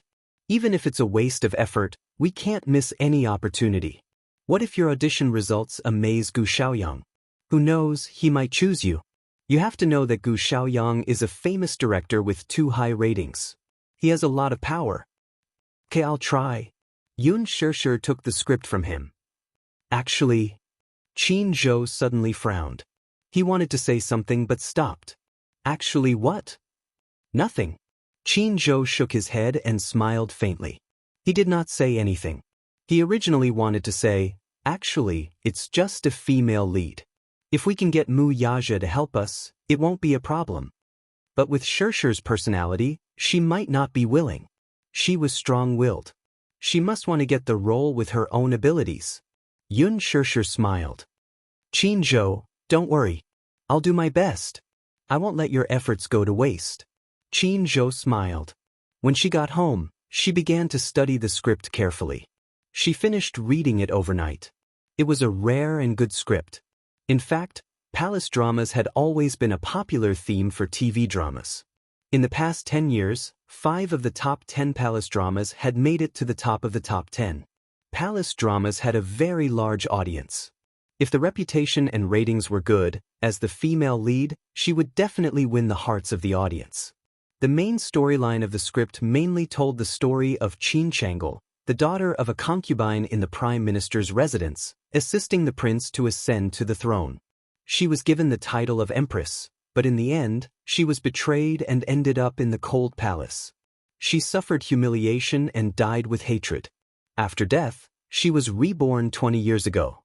She took revenge domineeringly and finally reaped happiness. The characters were distinct, and the plot was intertwined. The theme was political intrigue and palace strife, which was fascinating. Yun Shirshir was certain that if this drama was well made, it would definitely become a new milestone in palace drama. It was a good script. Yun Shirshir sighed again in her heart. She couldn't hide her excitement. She didn't have much hope for the audition, but after reading the script, her fighting spirit was reignited. Taking advantage of the short break after the completion of the filming of The Green Apple, she studied the script 3 times and carefully highlighted the key points. Soon, Yun Shirshir received the script for the audition. The script for the audition was that 15 years after Qin Chengel was banished to the Cold Palace, she was faced with the emperor's imperial edict to kill herself. She was heartbroken and resentful. Using this as the script for the audition was a great test of the actor's tension and knowledge of the lines. The day before the audition, Yun Shirshir was extremely nervous. She tossed and turned in bed, unable to fall asleep. She felt very regretful when she thought that this script might already have a female lead. She really wanted to get the chance to play the female lead. However, when she thought of the frightening fan bases of Lin Jiyu and Han Yuyen, she thought that the competition was too great. Chapter 990. On the day of the audition, Yun Shirshir woke up early and rushed to the audition venue after she was done with her preparations. She was in the second group and was in the same batch as Lin Ji. However, the latter was the first and she was the last. As for Han Yuyen, she was in the first group. When she arrived at the venue, she went to find out about the first group's audition. The result was that Han Yuyen had been kicked out. Han Yuyen was kicked out? Yun Shirshir had seen the name list. Did she not hear that Han Yuyen's performance was commendable and that the director was satisfied with it? Yes. The director said that he was satisfied, but it was just a superficial compliment. If he directly said that she was kicked out, wouldn't it be embarrassing for her? The director definitely didn't want to offend her. Even if she was kicked out, he had to make it look good. Of course, this is insider news that I heard, so it can't be fake. Yun Shirshir trusted her assistant's efficiency, but it was indeed a little surprising that Han Yuyen was eliminated in the first round. Why was she eliminated? Her assistant answered, "She looks old. After all, her age is obvious." Moreover, in order to enter Hollywood, Han Yuyen's stylist intended to make her look like a top actress. Hence, the director felt that she was too old and didn't have the feeling he wanted. Yun Shirshir pouted. Qingguang Entertainment is really scheming. On Weibo, when the production team released the news of Han Yuyen's participation in the female lead audition, it blew up instantly. Han Yuyen's fan base was not to be underestimated. The support for Han Yuyen to be the female lead was very strong. The production team clearly wanted to trample on Han Yuyen and boost Lin Ji. Han Yuyen must be very depressed, but she had no choice. This was indeed a good script. If there was a chance, she would definitely not let it go. She brought Yun Shirshir to the dressing room. On the way, they brushed past a woman in a luxurious dress. Yun Shirshir glanced back but did not pay much attention to her. Hence, she followed her assistant to the dressing room. Someone called out to her from behind. "Stop right there." Yun Shirshir stopped in her tracks suspiciously.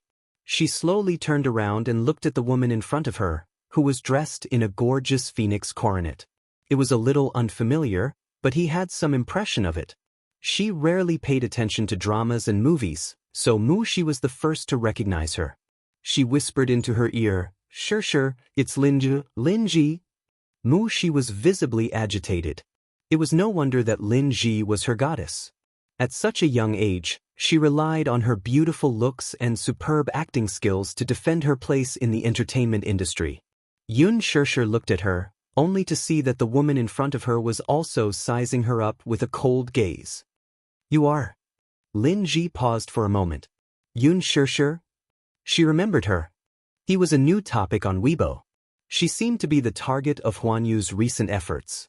Yun Shirshir had just debuted, and Huan Yu had already poured resources into her. Most of them were gold resources. Yun Shirshir nodded politely. "Hello." Compared to her, Yun Shirshir's attitude seemed a little more arrogant. "Are you here for the audition too?" She keenly sensed the hostility in her eyes and suddenly felt a little uncomfortable. She had seen the interviews, and the media was full of praises for her character. They said that she was gentle and pleasant, but now her good impression of her had been shattered. Yun Shirshir lightly replied. Chapter 991.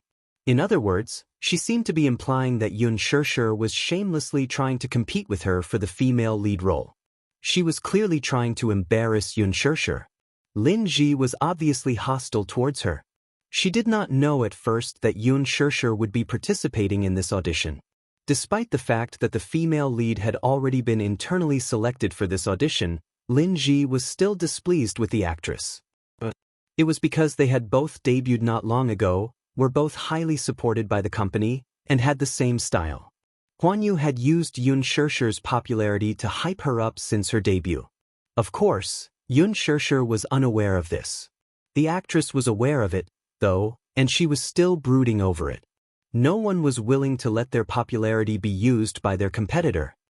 She broke out in a cold sweat, only to hear Xianxia calmly say, "This show is very popular, so I'll join in the fun." Her relaxed and teasing tone easily dispelled the awkward atmosphere. Lin Ji was stunned, and her gaze on Xianxia deepened. Her assistant urged her from the side. It was almost her turn for the audition. Lin Ji snorted, then turned around and left. Mushi's lips twitched. "I've decided not to be a fan anymore." She fumed. "That actress is so arrogant. She even deliberately made things difficult for you. I'm so angry." "All right, don't be angry. Sure, you must work hard and get the female lead role. Let's see if she still dares to look down on you." Xianxia, however, was honest. "I don't think I have a chance." "Huh?" Mushi was stunned. "Are you that unconfident?" I was still hopeful that the audition would be a success, but judging from her tone earlier, it seems that she's really the female lead, Xianxia said. "Then, are we still participating in the audition?" "Of course. Why not? Qin Zhou fought for this role for me, so how can I let him down? Even if I can't get the female lead role, I can at least make myself known." Xianxia said optimistically. "Get acquainted." She was tickled by her optimistic side. When she entered the dressing room, the stylist's attitude became much colder when he heard that she was an artist from Huanyu. He casually threw her a set of white clothes and left. Xianxia opened the plain white dress. She thought about the luxurious dress Lin Ji was wearing. Indeed, it couldn't be compared. She said gloomily, "That's too much. Lin Ji's clothes are so pretty, but why do you look like morning clothes?" Xianxia raised a brow and suddenly smiled. "Mushi, help me with my makeup. My makeup skills aren't that good." "You don't have to put on too much makeup. Just put on a thicker layer of powder, make your face look more haggard, make your eyes bigger, make your eyelashes longer, and make your lips a little more chapped. That's easy." With that, she got to work. Not long after, the makeup was done. Xianxia looked at the mirror, and a haggard yet beautiful face came into view. Since the audition script was a cold palace drama, the makeup could not be too gorgeous and should look more haggard. She was the last in the second group. Yang Mi suddenly walked in and was surprised to see Xianxia there. She was even more surprised to see her in a white shirt and haggard makeup. "Xianxia, are you here for the audition too?" Xianxia smiled when she saw her. "Yes." Chapter 992. Xianxia explained, "The audition script is a scene in the Cold Palace, so, Cold Palace?" She raised a brow suspiciously. "Xianxia, did you get the wrong script?" "What?" "The audition isn't a scene in the Cold Palace. You must have gotten it wrong." She told her the truth. Xianxia, however, was stunned. "Wrong? How could it be wrong? This script was given to her by Qin Zhou." Alarmed, Mushi quickly called the manager to verify the situation. He, however, said, "The script is from Qingguang Entertainment." "But is it wrong?" Mushi replied, "I just asked around. The first group's audition seems to be for the female lead's conferment. It seems that someone cheated." He gritted his teeth and said in a low voice, "Qingguang Entertainment purposely gave me a wrong script. What should we do, then?" Mushi was as anxious as an ant on a hot pan. "Xianxia, prepare for the second group's audition." Someone knocked on the door to inform Xianxia to prepare for the audition. The scene was in a deadlock for a moment. Mushi was even more anxious now. At this critical moment, the script was wrong. What should she do? "Why don't we don't audition?" she suggested. Yun Xianxia exchanged glances with Yang Mi, pursing her lips. She calmly said, "Let's try." Yang Mi naturally understood what Yun Xianxia meant and said, "Since you're here, regardless of whether the script is right or wrong, if you leave like this, the production team will definitely think that Xianxia is throwing her weight around and disrespecting the production team. If this matter gets out, Xianxia's reputation will be tarnished." When Yun Xianxia reached the audition hall and walked in, the director's team, who were seated at the table, was stunned and frowned one after another. The audition script was for the conferment scene, so why was she dressed so plainly? Her makeup was also so haggard. Gu Xiaoyang looked at the name list. Yun Xianxia. It turned out that she was the newbie recommended by Qin Zhou. Her looks and aptitude were not bad, but, Gu Xiaoyang said coldly, "Yun Xianxia, didn't you read the script? Which part is this?" You didn't even read the script?" He had no professionalism at all. "Let's go, you're out." The producer patted the table. Yun Xianxia bit her lip and said in a deep voice, "I've read the script." When the producer heard this, he questioned, "Then why are you dressed like this?" Yun Xianxia couldn't possibly say that someone was behind this, could she? This producer looked very crafty and would definitely think that she was shirking her responsibility. "All right, I see that you didn't prepare seriously at all. You don't value this audition at all. You're out." The producer spoke, as if he didn't intend to leave her any leeway. Yun Xianxia bit her lips and frowned slightly. Although she was unwilling, she couldn't say anything. Just as he was about to leave, Gu Xiaoyang suddenly spoke. "Hold on." Yun Xianxia paused and decided to give him some leeway. Gu Xiaoyang flipped through the script and asked, "Which part are you preparing for?" Yun Xianxia replied, "The part where I was sentenced to death in the cold palace." "All right, you can start then." The producer beside them was anxious. "Director Gu, this person obviously doesn't value this audition. Why are you? At least let her finish her performance." Gu Xiaoyang looked a little impatient. "Are you the director or am I the director?" The producer kept quiet. Gu Xiaoyang could tell that Yun Xianxia had read the script and had read it very carefully. Chapter 993. Her snow-white outfit and haggard face were very suitable for the scene. Moreover, she was recommended by Qin Zhou. At the very least, he had to let her finish her performance for his sake. Yun Xianxia thanked him gratefully. "Thank you, director, for giving me this chance." Gu Xiaoyang folded his arms and casually said, "Start your performance. You have 3 minutes." Yun Xianxia adjusted her emotions and quickly got into character. 10 years. 10 whole years. It's me. I've been by your side, risking my life with you, assisting you wholeheartedly. Finally, you ascended to the throne and obtained this vast empire, but what did I get? What did I get? I gave my all for you without any complaints or regrets, but in return, I was imprisoned for 10 years. Now, you actually want to kill me? Nailing you, you're so heartless. Yun Xianxia's eyes were ashen, but deep within them, there was a sinister hatred. The dramatic expression on her face was full of tension. Gu Xiaoyang crossed his arms in front of his chest and watched in silence. His expression was profound, and no one could tell if he was happy, angry, or sad. When Yun Xianxia left the audition hall, Mu Shi, who had been waiting outside, immediately went up to her. "How was it? Did you pass?" Yun Xianxia looked at her calmly. "No." "Ah? You're eliminated directly?" This result was too surprising. She was 100% confident in Xianxia's acting skills. Mu Shi widened her eyes in shock. "How did you get eliminated directly? Even if there was a mistake in the audition script, with your acting skills, it's impossible for you to be eliminated in the first round. Did the director say anything?" "The director didn't say anything," Yun Xianxia replied. "It was the producer who announced the result directly." I should have known that the producer and investor are in cahoots. It's clear that Qingguang has already decided on Lin Ji as the female lead. Mu Shi scratched her head gloomily. Yun Xianxia said, "So, it's not surprising that I'm eliminated." After removing her makeup, Yun Xianxia and her assistant left. In the car, Yun Xianxia received a call from Qin Zhou. "Xianxia, I heard from Director Gu that you were eliminated?" "Yes." Yun Shirshi's expression was very calm. After all, she had expected this, and it was not unexpected. Don't be sad, Director Gu just called and praised you. He said that your acting skills are very good, but he revealed that this audition is just a gimmick and that they have already decided on the female lead. Yun Shirshir said, "It's Lin Ji, right? You know?" "Yes. Therefore, I am not surprised by this result." Qin Zhou continued, "Director Gu said that if you're willing, he can use his authority to cast you as the second female lead. What do you think? Will you consider it?" Second female lead?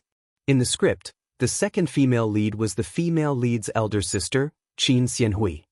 She was the #1 beauty in Western Liang and the daughter of the Prime Minister. She had a vicious heart and was extremely shrewd. On the surface, she looked gentle and generous, but in reality she was an extremely vicious woman. In her past life, she was the mastermind behind Qin Chang'el's death. After Qin Chang'el's rebirth, Qin Xianhui continued to plot against her. In the end, she suffered the consequences of her own actions. It was a role that tested one's acting skills but did not please the audience. Still, it was a very important role. Qin Xianhui's role was entirely to support Qin Chang'el's character. Yun Shirshir frowned but did not say anything. Chapter 994. What is it? Qin Zhou calmly read a name over the phone. Mu Yazhe. Yun Shirshir could not help but clench her fists. She really liked the script of Lethal Beauty. However, the entertainment industry was like this. It was not about ability. More importantly, it was about background, means, and backing. This role should be a piece of cake for Mu Yazhe, right? However, Yun Shirshir could not help but feel hesitant. She did not really want to use Mu Yazhe to get this role. The headquarters of Disheng Financial Group was located in the most luxurious area of Beijing's economic and trade center. The 99-story commercial building gave people a sense of majesty. Standing on the top floor of such a majestic building, one would feel as if they were looking down on the world. Of course, she did not know how terrifying Mu Yazhe's net worth was. It was said that the entire Mu Group was equivalent to the country's commercial lifeline and the most important financial core in Asia. If the Mu Group made any moves, the entire financial world would be shaken. The Mu Group monopolized the country and was extremely powerful. Both the legal and illegal sides of the world occupied the vast territory. Mu Yazhe held the power of life and death in the Mu Group. In the future, he would definitely become the owner of this highly anticipated business empire. In the luxurious office, Mu Yazhe held the phone and leaned elegantly against the back of the chair. One of his hands was tapping on the table absent-mindedly. His long and narrow eyes were half closed. A deep and powerful voice came from the other end of the phone. It sounded a little angry. "Yesterday, old Master Song called me and said that as an elder, you did not know what you were doing. He actually made his granddaughter suffer because of an actress of unknown origin. I don't care who that woman is. The Song family is the most important chess piece in your journey to becoming the head of the family. If you have the Song family's help, your position as the head of the Mu family will be even more secure." Mu Yazhe's eyes were tinged with a trace of coldness, but his mellow voice was as cold as ice. "Second uncle, don't interfere in this matter. I know what I'm doing." On the other end of the phone, the man's voice suddenly became gloomy. "It's not that second uncle didn't tell you, but now that the Mu family is in trouble, you can't take any risks. You know, you're just the heir now. You haven't grasped the real power of the Mu Jia. I've always thought that you're smart and would never make a mistake. But don't you think you've handled this matter inappropriately? Of course, the Song family's old man may be exaggerating, but given Song Enya's status, I don't believe that he would be bewitched by a woman and offend the Song family." Mu Yazhe lifted his sexy lips, his voice cold and full of sarcasm. "Since when did I, Mu Yazhe, need to rely on the Song family to strengthen my position? Since I can sit in this position, I can continue to sit in it steadily." The man suddenly fell silent and did not make a sound. Mu Yazhe chuckled. "Second uncle, your and grandpa's era is over. It's my era now." The man sighed and said indignantly, "It's up to you. Don't disappoint second uncle, though. Second uncle still believes in your ability. Handle this matter well." I know what I'm doing. Chapter 995. Even the faint breathing and whispering outside the door could be easily heard. He raised his eyes and looked at the door, saying coldly, "Come in." As his voice fell, the person outside the door seemed to hesitate for a long time. After hesitating for a long time, he pushed the door open. Xianxia strode in. The moment she stepped into the office, she could feel the strange, heavy atmosphere. This office was shockingly huge. It was more than 100 square meters. The decoration was simple yet luxurious, but standing in it, one could easily feel an invisible pressure. Even their breathing could not help but be suppressed. Xianxia looked at the man sitting at the desk. At this moment, he was elegantly supporting his chin with one hand as he stared straight at her. His eyes were no longer as gentle as they were in the morning. They were so deep and dark that one would not dare to look directly at them. His expression was as cold as ice. His icy gaze swept past Xianxia and Mu Shi, who were standing at the door. A strong aura swept over them. Mu Shi was intimidated by his gaze and broke out in a cold sweat. The emperor-like aura emanating from him made her feel timid. She could not help but hide behind Xianxia. Chairman Mu. Mu Shi had just opened her mouth when she saw his pair of eyes as dark and gloomy as a black fog.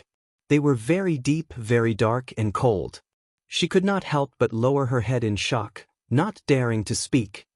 Get out. I don't like to be disturbed when I'm working. Mu Yaja narrowed his eyes and knocked on the table. His cold gaze fell on Mu Shi. His tone was very calm, but it revealed a majestic aura that made one unable to look directly at him. Just a few words made Mu Shi break out in a cold sweat. Xianxia said to her, "You can leave now." Mu Shi left the office. Mu Yaja's expression eased a little. "Why you here?" Mu Yaja swept a glance at Xianxia. However, at this moment he was clearly not in a good mood as his face was gloomy.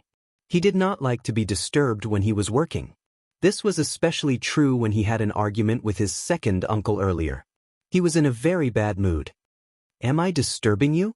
Seeing this, Xianxia saw that the man was constantly emitting a low pressure. She probed, "Then should I go out too?" Mu Yaja suddenly raised his arrogant chin, and the corners of his lips curled up. "What are you doing here?" Different. The man in front of her was completely different from the Mu Yaja she knew. Sometimes, this man's aura was really domineering. At this moment, Mu Yaja was like a high and mighty emperor. Just one look from him was enough to make people feel fear. Mu Yaja looked at her deeply and suddenly said in a deep voice, "Come here." Xianxia didn't dare to move. She had never seen such a cold and unfeeling side of this man.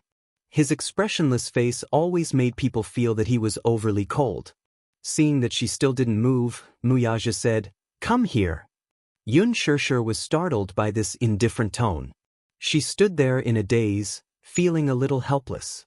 She didn't dare to go over, afraid that he would swallow her whole. She hesitated for a moment and then slowly walked to his side. The chair was turned around, and he pulled her into his embrace. She cried out in surprise as her waist was firmly held by him, and her whole body was locked in his embrace. Chapter 996. The man bent down and bit her earlobe. His long fingers pinched her chin, forcing her to look up at him. Mu Yaja's voice was low and charming. "What's with that look? It's as if I'm going to eat you alive. Because you don't seem to be in a good mood." Mu Yaja closed his eyes slightly, and a trace of fatigue appeared on his face. "I'm a little tired." He had 3 video conferences in the morning, followed by a series of tedious affairs. It was inevitable that he felt a little frustrated. Xianxia reached out and rubbed his temples. The moderate amount of strength was just enough to relieve his faintly tense nerves. "Are you feeling better?" she asked when she saw him frowning. "I'm feeling better." Mu Yaja opened his eyes, grabbed her chin, and kissed the corner of her lips. "Are you looking for me for something?" Xianxia nodded. Suddenly, she shook her head. Mu Yaja laughed. He did not know what she wanted to say. "Is there anything?" Xianxia did not mention that matter to him in the end. She wanted to get rid of him and get the role in Lethal Beauty for her. However, after thinking for a while, She did not say anything. She curled her lips and smiled. It's nothing. But I want to see you. Can't I? Did I disturb you? Are you unhappy? Mu Yaja scratched the bridge of her nose. You can come whenever you want. After that, he bent down and kissed her lips. It was just a small bite. The tip of his tongue ran over her lips wantonly. It was a charming kiss. She pushed him away. When do you get off work? 5 o'clock. But I'll wait for you. After that, she went back to the sofa obediently. She picked up a magazine and flipped through it. She planned to wait for him to get off work and go home together. Min Yu suddenly knocked on the door and walked in. He saw Yun Shirshir sitting on the sofa. She smiled and nodded. Then she came to him and said slowly, Boss, CO Wang of Huafeng Appliances invited you for dinner tonight. I'm not going. But this dinner is very important. You've already rejected him 3 times. If you reject him again, I'm afraid you won't be giving him face. This isn't good, right? Mu Yaja frowned. CEO Wang of Huafeng Electric Appliances had invited him 3 times, but he had turned him down one by one. Because someone was waiting for him at home. Therefore, he turned down all the dinners that night. Yun Shirshir looked up. Mu Yaja, go ahead. He raised his eyebrows. Can I go with you? Mu Yaja raised his eyebrows. You're willing to accompany me? Yes. On the way to the dinner. Yun Shirshir sat in the front passenger seat and said nervously, This seems to be my first time attending a dinner party. I'm a little nervous. Mu Yaja, this stupid woman. It's just a dinner party. What's there to be nervous about? Yun Shirshir turned her head and asked, What do you think I should do if I get forced to drink? Mu Yaja raised his eyebrows and rubbed her head lazily. He smiled and said, I'd like to see who dares to force you to drink. Yun Shirshir was stunned. The so-called dinner party was a social gathering at the table. It was a clash of interests. As the CEO of Mu Group, this kind of thing was commonplace. In China, there was such an unspoken social circle. A group of people would sit at the table and talk about business and interests over wine. Chapter 997. This time, it was nothing more than the boss of a financial group who had made a wrong decision a few days ago and caused quite a bit of trouble. Hence, he quickly gathered a group of friends and booked a private room at a 5-star hotel, hoping that Mu Yaja would lend a helping hand. At the table, Yun Shirshir finally understood the meaning behind Mu Yaja's words. It was different from what she had imagined. Indeed, no one dared to force her to drink. After Mu Yaja introduced her, the group of men in suits looked at her in awe. Even if she was drinking fruit juice, those men still toasted her by the glass and downed it in one gulp without any hesitation. Their actions were so nimble that it was like moving clouds and flowing water. Their gazes towards her were also filled with fear and trepidation. All right, was she that scary? Or rather, was the big boss sitting beside her that scary?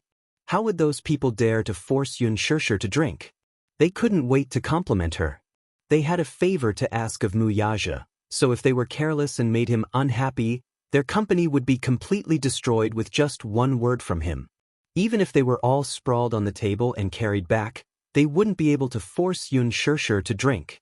After the dinner, someone enthusiastically suggested that Mu Yaja and Yun Shirshir be invited to the most luxurious KTV in Beijing, Las Vegas, for a karaoke session. Yun Shirshir's heart skipped a beat. Las Vegas? It was said that it was the most expensive entertainment club in Beijing. The smallest private room inside had 2 floors and was especially luxurious. Out of curiosity, she wanted to go and see what the most luxurious entertainment club in Beijing was like.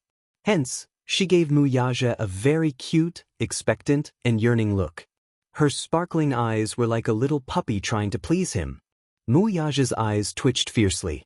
The thought of going to the KTV to listen to those old men wailing like ghosts and howling like wolves, those strange lights, those deafening sound effects, and those fawning faces gave him a terrible headache. However, she seemed to want to go. Mu Yaja said, It can't be too late. Everyone cheered, but when they saw the boss's icy gaze, they immediately shut their mouths. Mu Yaja and Yun Shirshir were escorted to Las Vegas by a group of people, as if they were the stars surrounding the moon. Upon hearing that the CEO of Dishing Financial Group was coming, the manager of Las Vegas booked the biggest KTV room for them. Yun Shishir held Mu Yaja's hand in amazement. She looked left and right, feeling that everything was new to her. After all, she rarely came out to play. When she was in university, it was popular for her classmates to gather and sing together, but she didn't have much time to go out and play. Mu Yaja glanced at her from the corner of his eyes. He saw that the corners of her lips were slightly raised. Even Mu Yaja, who was in a bad mood, couldn't help but be affected by her cheerful mood. Even the corners of his lips curled up slightly. Since this woman liked it, he would let her do it this time. The waiter respectfully led them into the KTV room. The moment they stepped in, Yun Shishir let go of Mu Yaja's hand. Mu Yaja couldn't help feeling a little stunned. Looking down at his suddenly empty hand, he suddenly felt a little disappointed. Chapter 998. Yun Shishir had never seen such a high-class entertainment venue. It had a huge LCD screen and 3 levels of high-end sofas. It was like a small opera house. There were 12 microphones alone. The luxurious facilities were amazing. Looking around, there was not only a small bar on the first floor, but there was also a wine cabinet, a small stage, 2 private bathrooms, 2 small living rooms, and a private room. After wandering around the private room, Yun Shishir returned to Mu Yaja's side. Just as the men were about to start singing, Yun Shishir looked up at Mu Yaja and said, "The so-called most luxurious entertainment venue in Beijing is just SOSO. Let's go back." Mu Yaja's lips twitched. Everyone almost fell down and vomited blood. Didn't she know that it cost 1,000 yuan an hour here? Didn't she know that in order to please Mu Yaja, they had already thought of their own songs along the way? This girl must be toying with them. Mu Yaja raised his eyebrows. "You're leaving just like that?" Yun Shishir pursed her lips and said, "You look very tired, so I want you to rest early." Mu Yaja's eyes warmed. So it was because of this. Hence he smiled. That smile was the most dazzling in the world. It was charming and moving. "Let's sit for a while more." He would just take it as accompanying her. Mu Yaja staying behind was naturally something that everyone was happy to see. However, as he stayed behind, something happened. Although these old fellows were not young anymore, they were still full of vigor.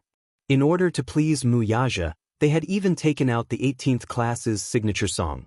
Yun Shishir could still bear it at first, but the more she listened, the more she couldn't sit still. "My passion, hey, like a fire, burning the entire desert."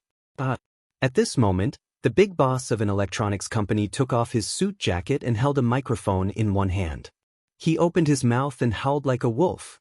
Every time he sang a line, everyone would shout along, and the atmosphere could be considered to have reached a climax. However, on the other side, it was already covered in ice and snow. What was a lonely old man's KTV? This was probably it. Mu Yaja, who was sitting in the main seat, was still relatively calm. His face was still able to maintain a calm and composed expression. Yun Shishir, on the other hand, felt as if she had been struck by lightning when this man sang. She wanted to laugh, but she couldn't show too much of an expression. Otherwise, it would be disrespectful to others. Even when he was about to sing, she still had to praise him against her will. "Aya. Suwang, I didn't expect you to have such a good voice." Oh no, she suddenly regretted staying. When the song was finally over, Yun Shishir collapsed on the sofa and heaved a sigh of relief. She could not even laugh as her stomach hurt terribly from holding it in.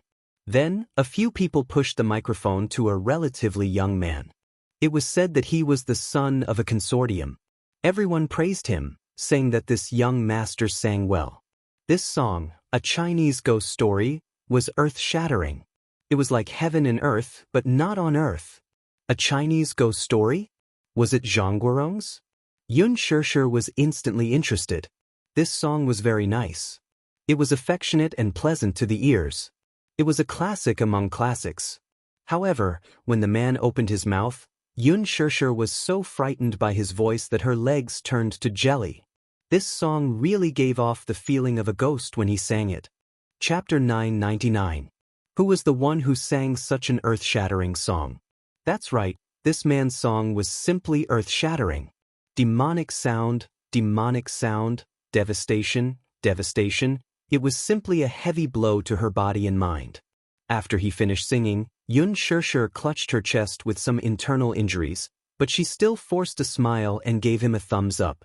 She sighed and said, "This song should only exist in the heavens. Admirable, really admirable." The man was a little embarrassed by her praise. He scratched his head and smiled embarrassedly. Thus, after sitting for half an hour, the demonic sound bombarded Yun Shirshir one after another. At first, she was a little unsettled, but gradually, she became numb. "Miss Yun, aren't you going to sing a song for young Master Mu? Since you're here, show us what you can do." No one dared to ask Mu Yaja to sing, but this woman seemed easy to talk to, so they all encouraged her. Yun Shirshir pursed her lips and waved her hand. She smiled and said, "I'd better not sing." Mu Yaja suddenly smiled and said, "I want to hear it." Yun Shirshir was stunned and turned her head mechanically. "No way, he's just going to undermine me like this?" With Mu Yaja's words, everyone became bolder and more enthusiastic. "Miss Yun, young Master Mu has already said, just sing one song." "That's right, don't be shy, we're all on the same side." On the same side my ass." But Yun Shirshir suddenly walked to the karaoke machine and sat down. Since Mu Yaja wanted to hear it, then she would take care of it. She chose Mo Wenwei's song, which was also Yun Shirshir's favorite and the most emotional song. The lyrics were very touching. There were many different versions of this song. She had heard Shi Qin sing it since she was young, but she preferred Mo Wenwei's version. She picked up a clean microphone at the side, those men didn't spit on her, and sat on the small stage. The quiet piano music suddenly played, and the huge private room suddenly became silent. Holding the microphone, Yun Shirshir sang along with the accompaniment of the music affectionately, "A long, long time ago, you owned me and I owned you. A long, long time ago, you left me to soar in the distant sky." The outside world was very exciting. The outside world was very helpless. "When you think the outside world is wonderful, I will give you my best wishes here. Every time the sun sets, I always look forward to you here. Although it was raining in the sky, I am still here, waiting for your return." Yun Shirshir's voice was very soft, but it faintly revealed a sense of vicissitudes, floating, ethereal and mellow, so it was very suitable for such a quiet song. She sang very emotionally and was very engrossed in the song. She was like an affectionate singer who used her soul to interpret the song. She sang this song as if it was her own song. Everyone was deeply attracted by this beautiful voice. Even Mu Yaja's eyes could not help but darken a little. The meaning of the lyrics of this song was very simple, but it was beautifully written and very sad. These people were the bosses of big companies. Some of them had inherited the family business and lived a wealthy life. When they entered society, they faced competition and were tortured to the point that they lost their pride. No matter how tired they were, they could only endure. Chapter 1000. Everyone had a disease, and that was to reminisce. It wasn't too cold at the top. Even though these people were wealthy, they all had sorrowful pasts. Thinking about this life filled with regret, sorrow, and uncertainty, it made one sigh endlessly. Even though they were all iron-blooded men and were used to the fickleness of society, no matter how hard a person's heart was, there would always be a weakness. This song couldn't help but remind them of their sorrowful pasts, and those who listened were all moved. Mu Yaja listened to the song, and his gaze gradually became blurry. He suddenly looked at Yun Shirshir, who was sitting on the stage. At that moment, she was sitting there quietly, and the lights were quietly shining on her body. Half of her face was buried in the shadows and couldn't be seen clearly, but he could feel a little pain from her singing. In just a moment, her singing revealed a vulnerability that was usually hard to detect, and it made people's hearts ache. After the song was finished, the room was strangely quiet. Some of the people sitting on the sofa held their foreheads and cried silently, while others held their sour noses, their eyes filled with bitterness. Yun Shirshir stood up in embarrassment. Surrounded by the lights, she couldn't see what was going on in her seat. However, just as she stepped off the stage, she was pulled into a pair of strong arms. She looked up in shock and saw Muyaja's handsome side profile. Her heart skipped a beat, and she instinctively followed her heart's desire and wrapped her arms around his shoulders. Why didn't I realize before that you can sing so well? That's because you've never heard me sing before. Suddenly, sparse applause came from the second floor. Gradually, everyone started clapping vigorously, and they were sincerely amazed by Yun Shirshir's song. Yun Shirshir then realized that they were still in the KTV, so she shyly pushed Muyaja and muttered softly, "Hey, there's someone here." At that moment, the people upstairs saw such a heartwarming scene, so they took the opportunity to encourage, "Let's sing another song. You sing so well.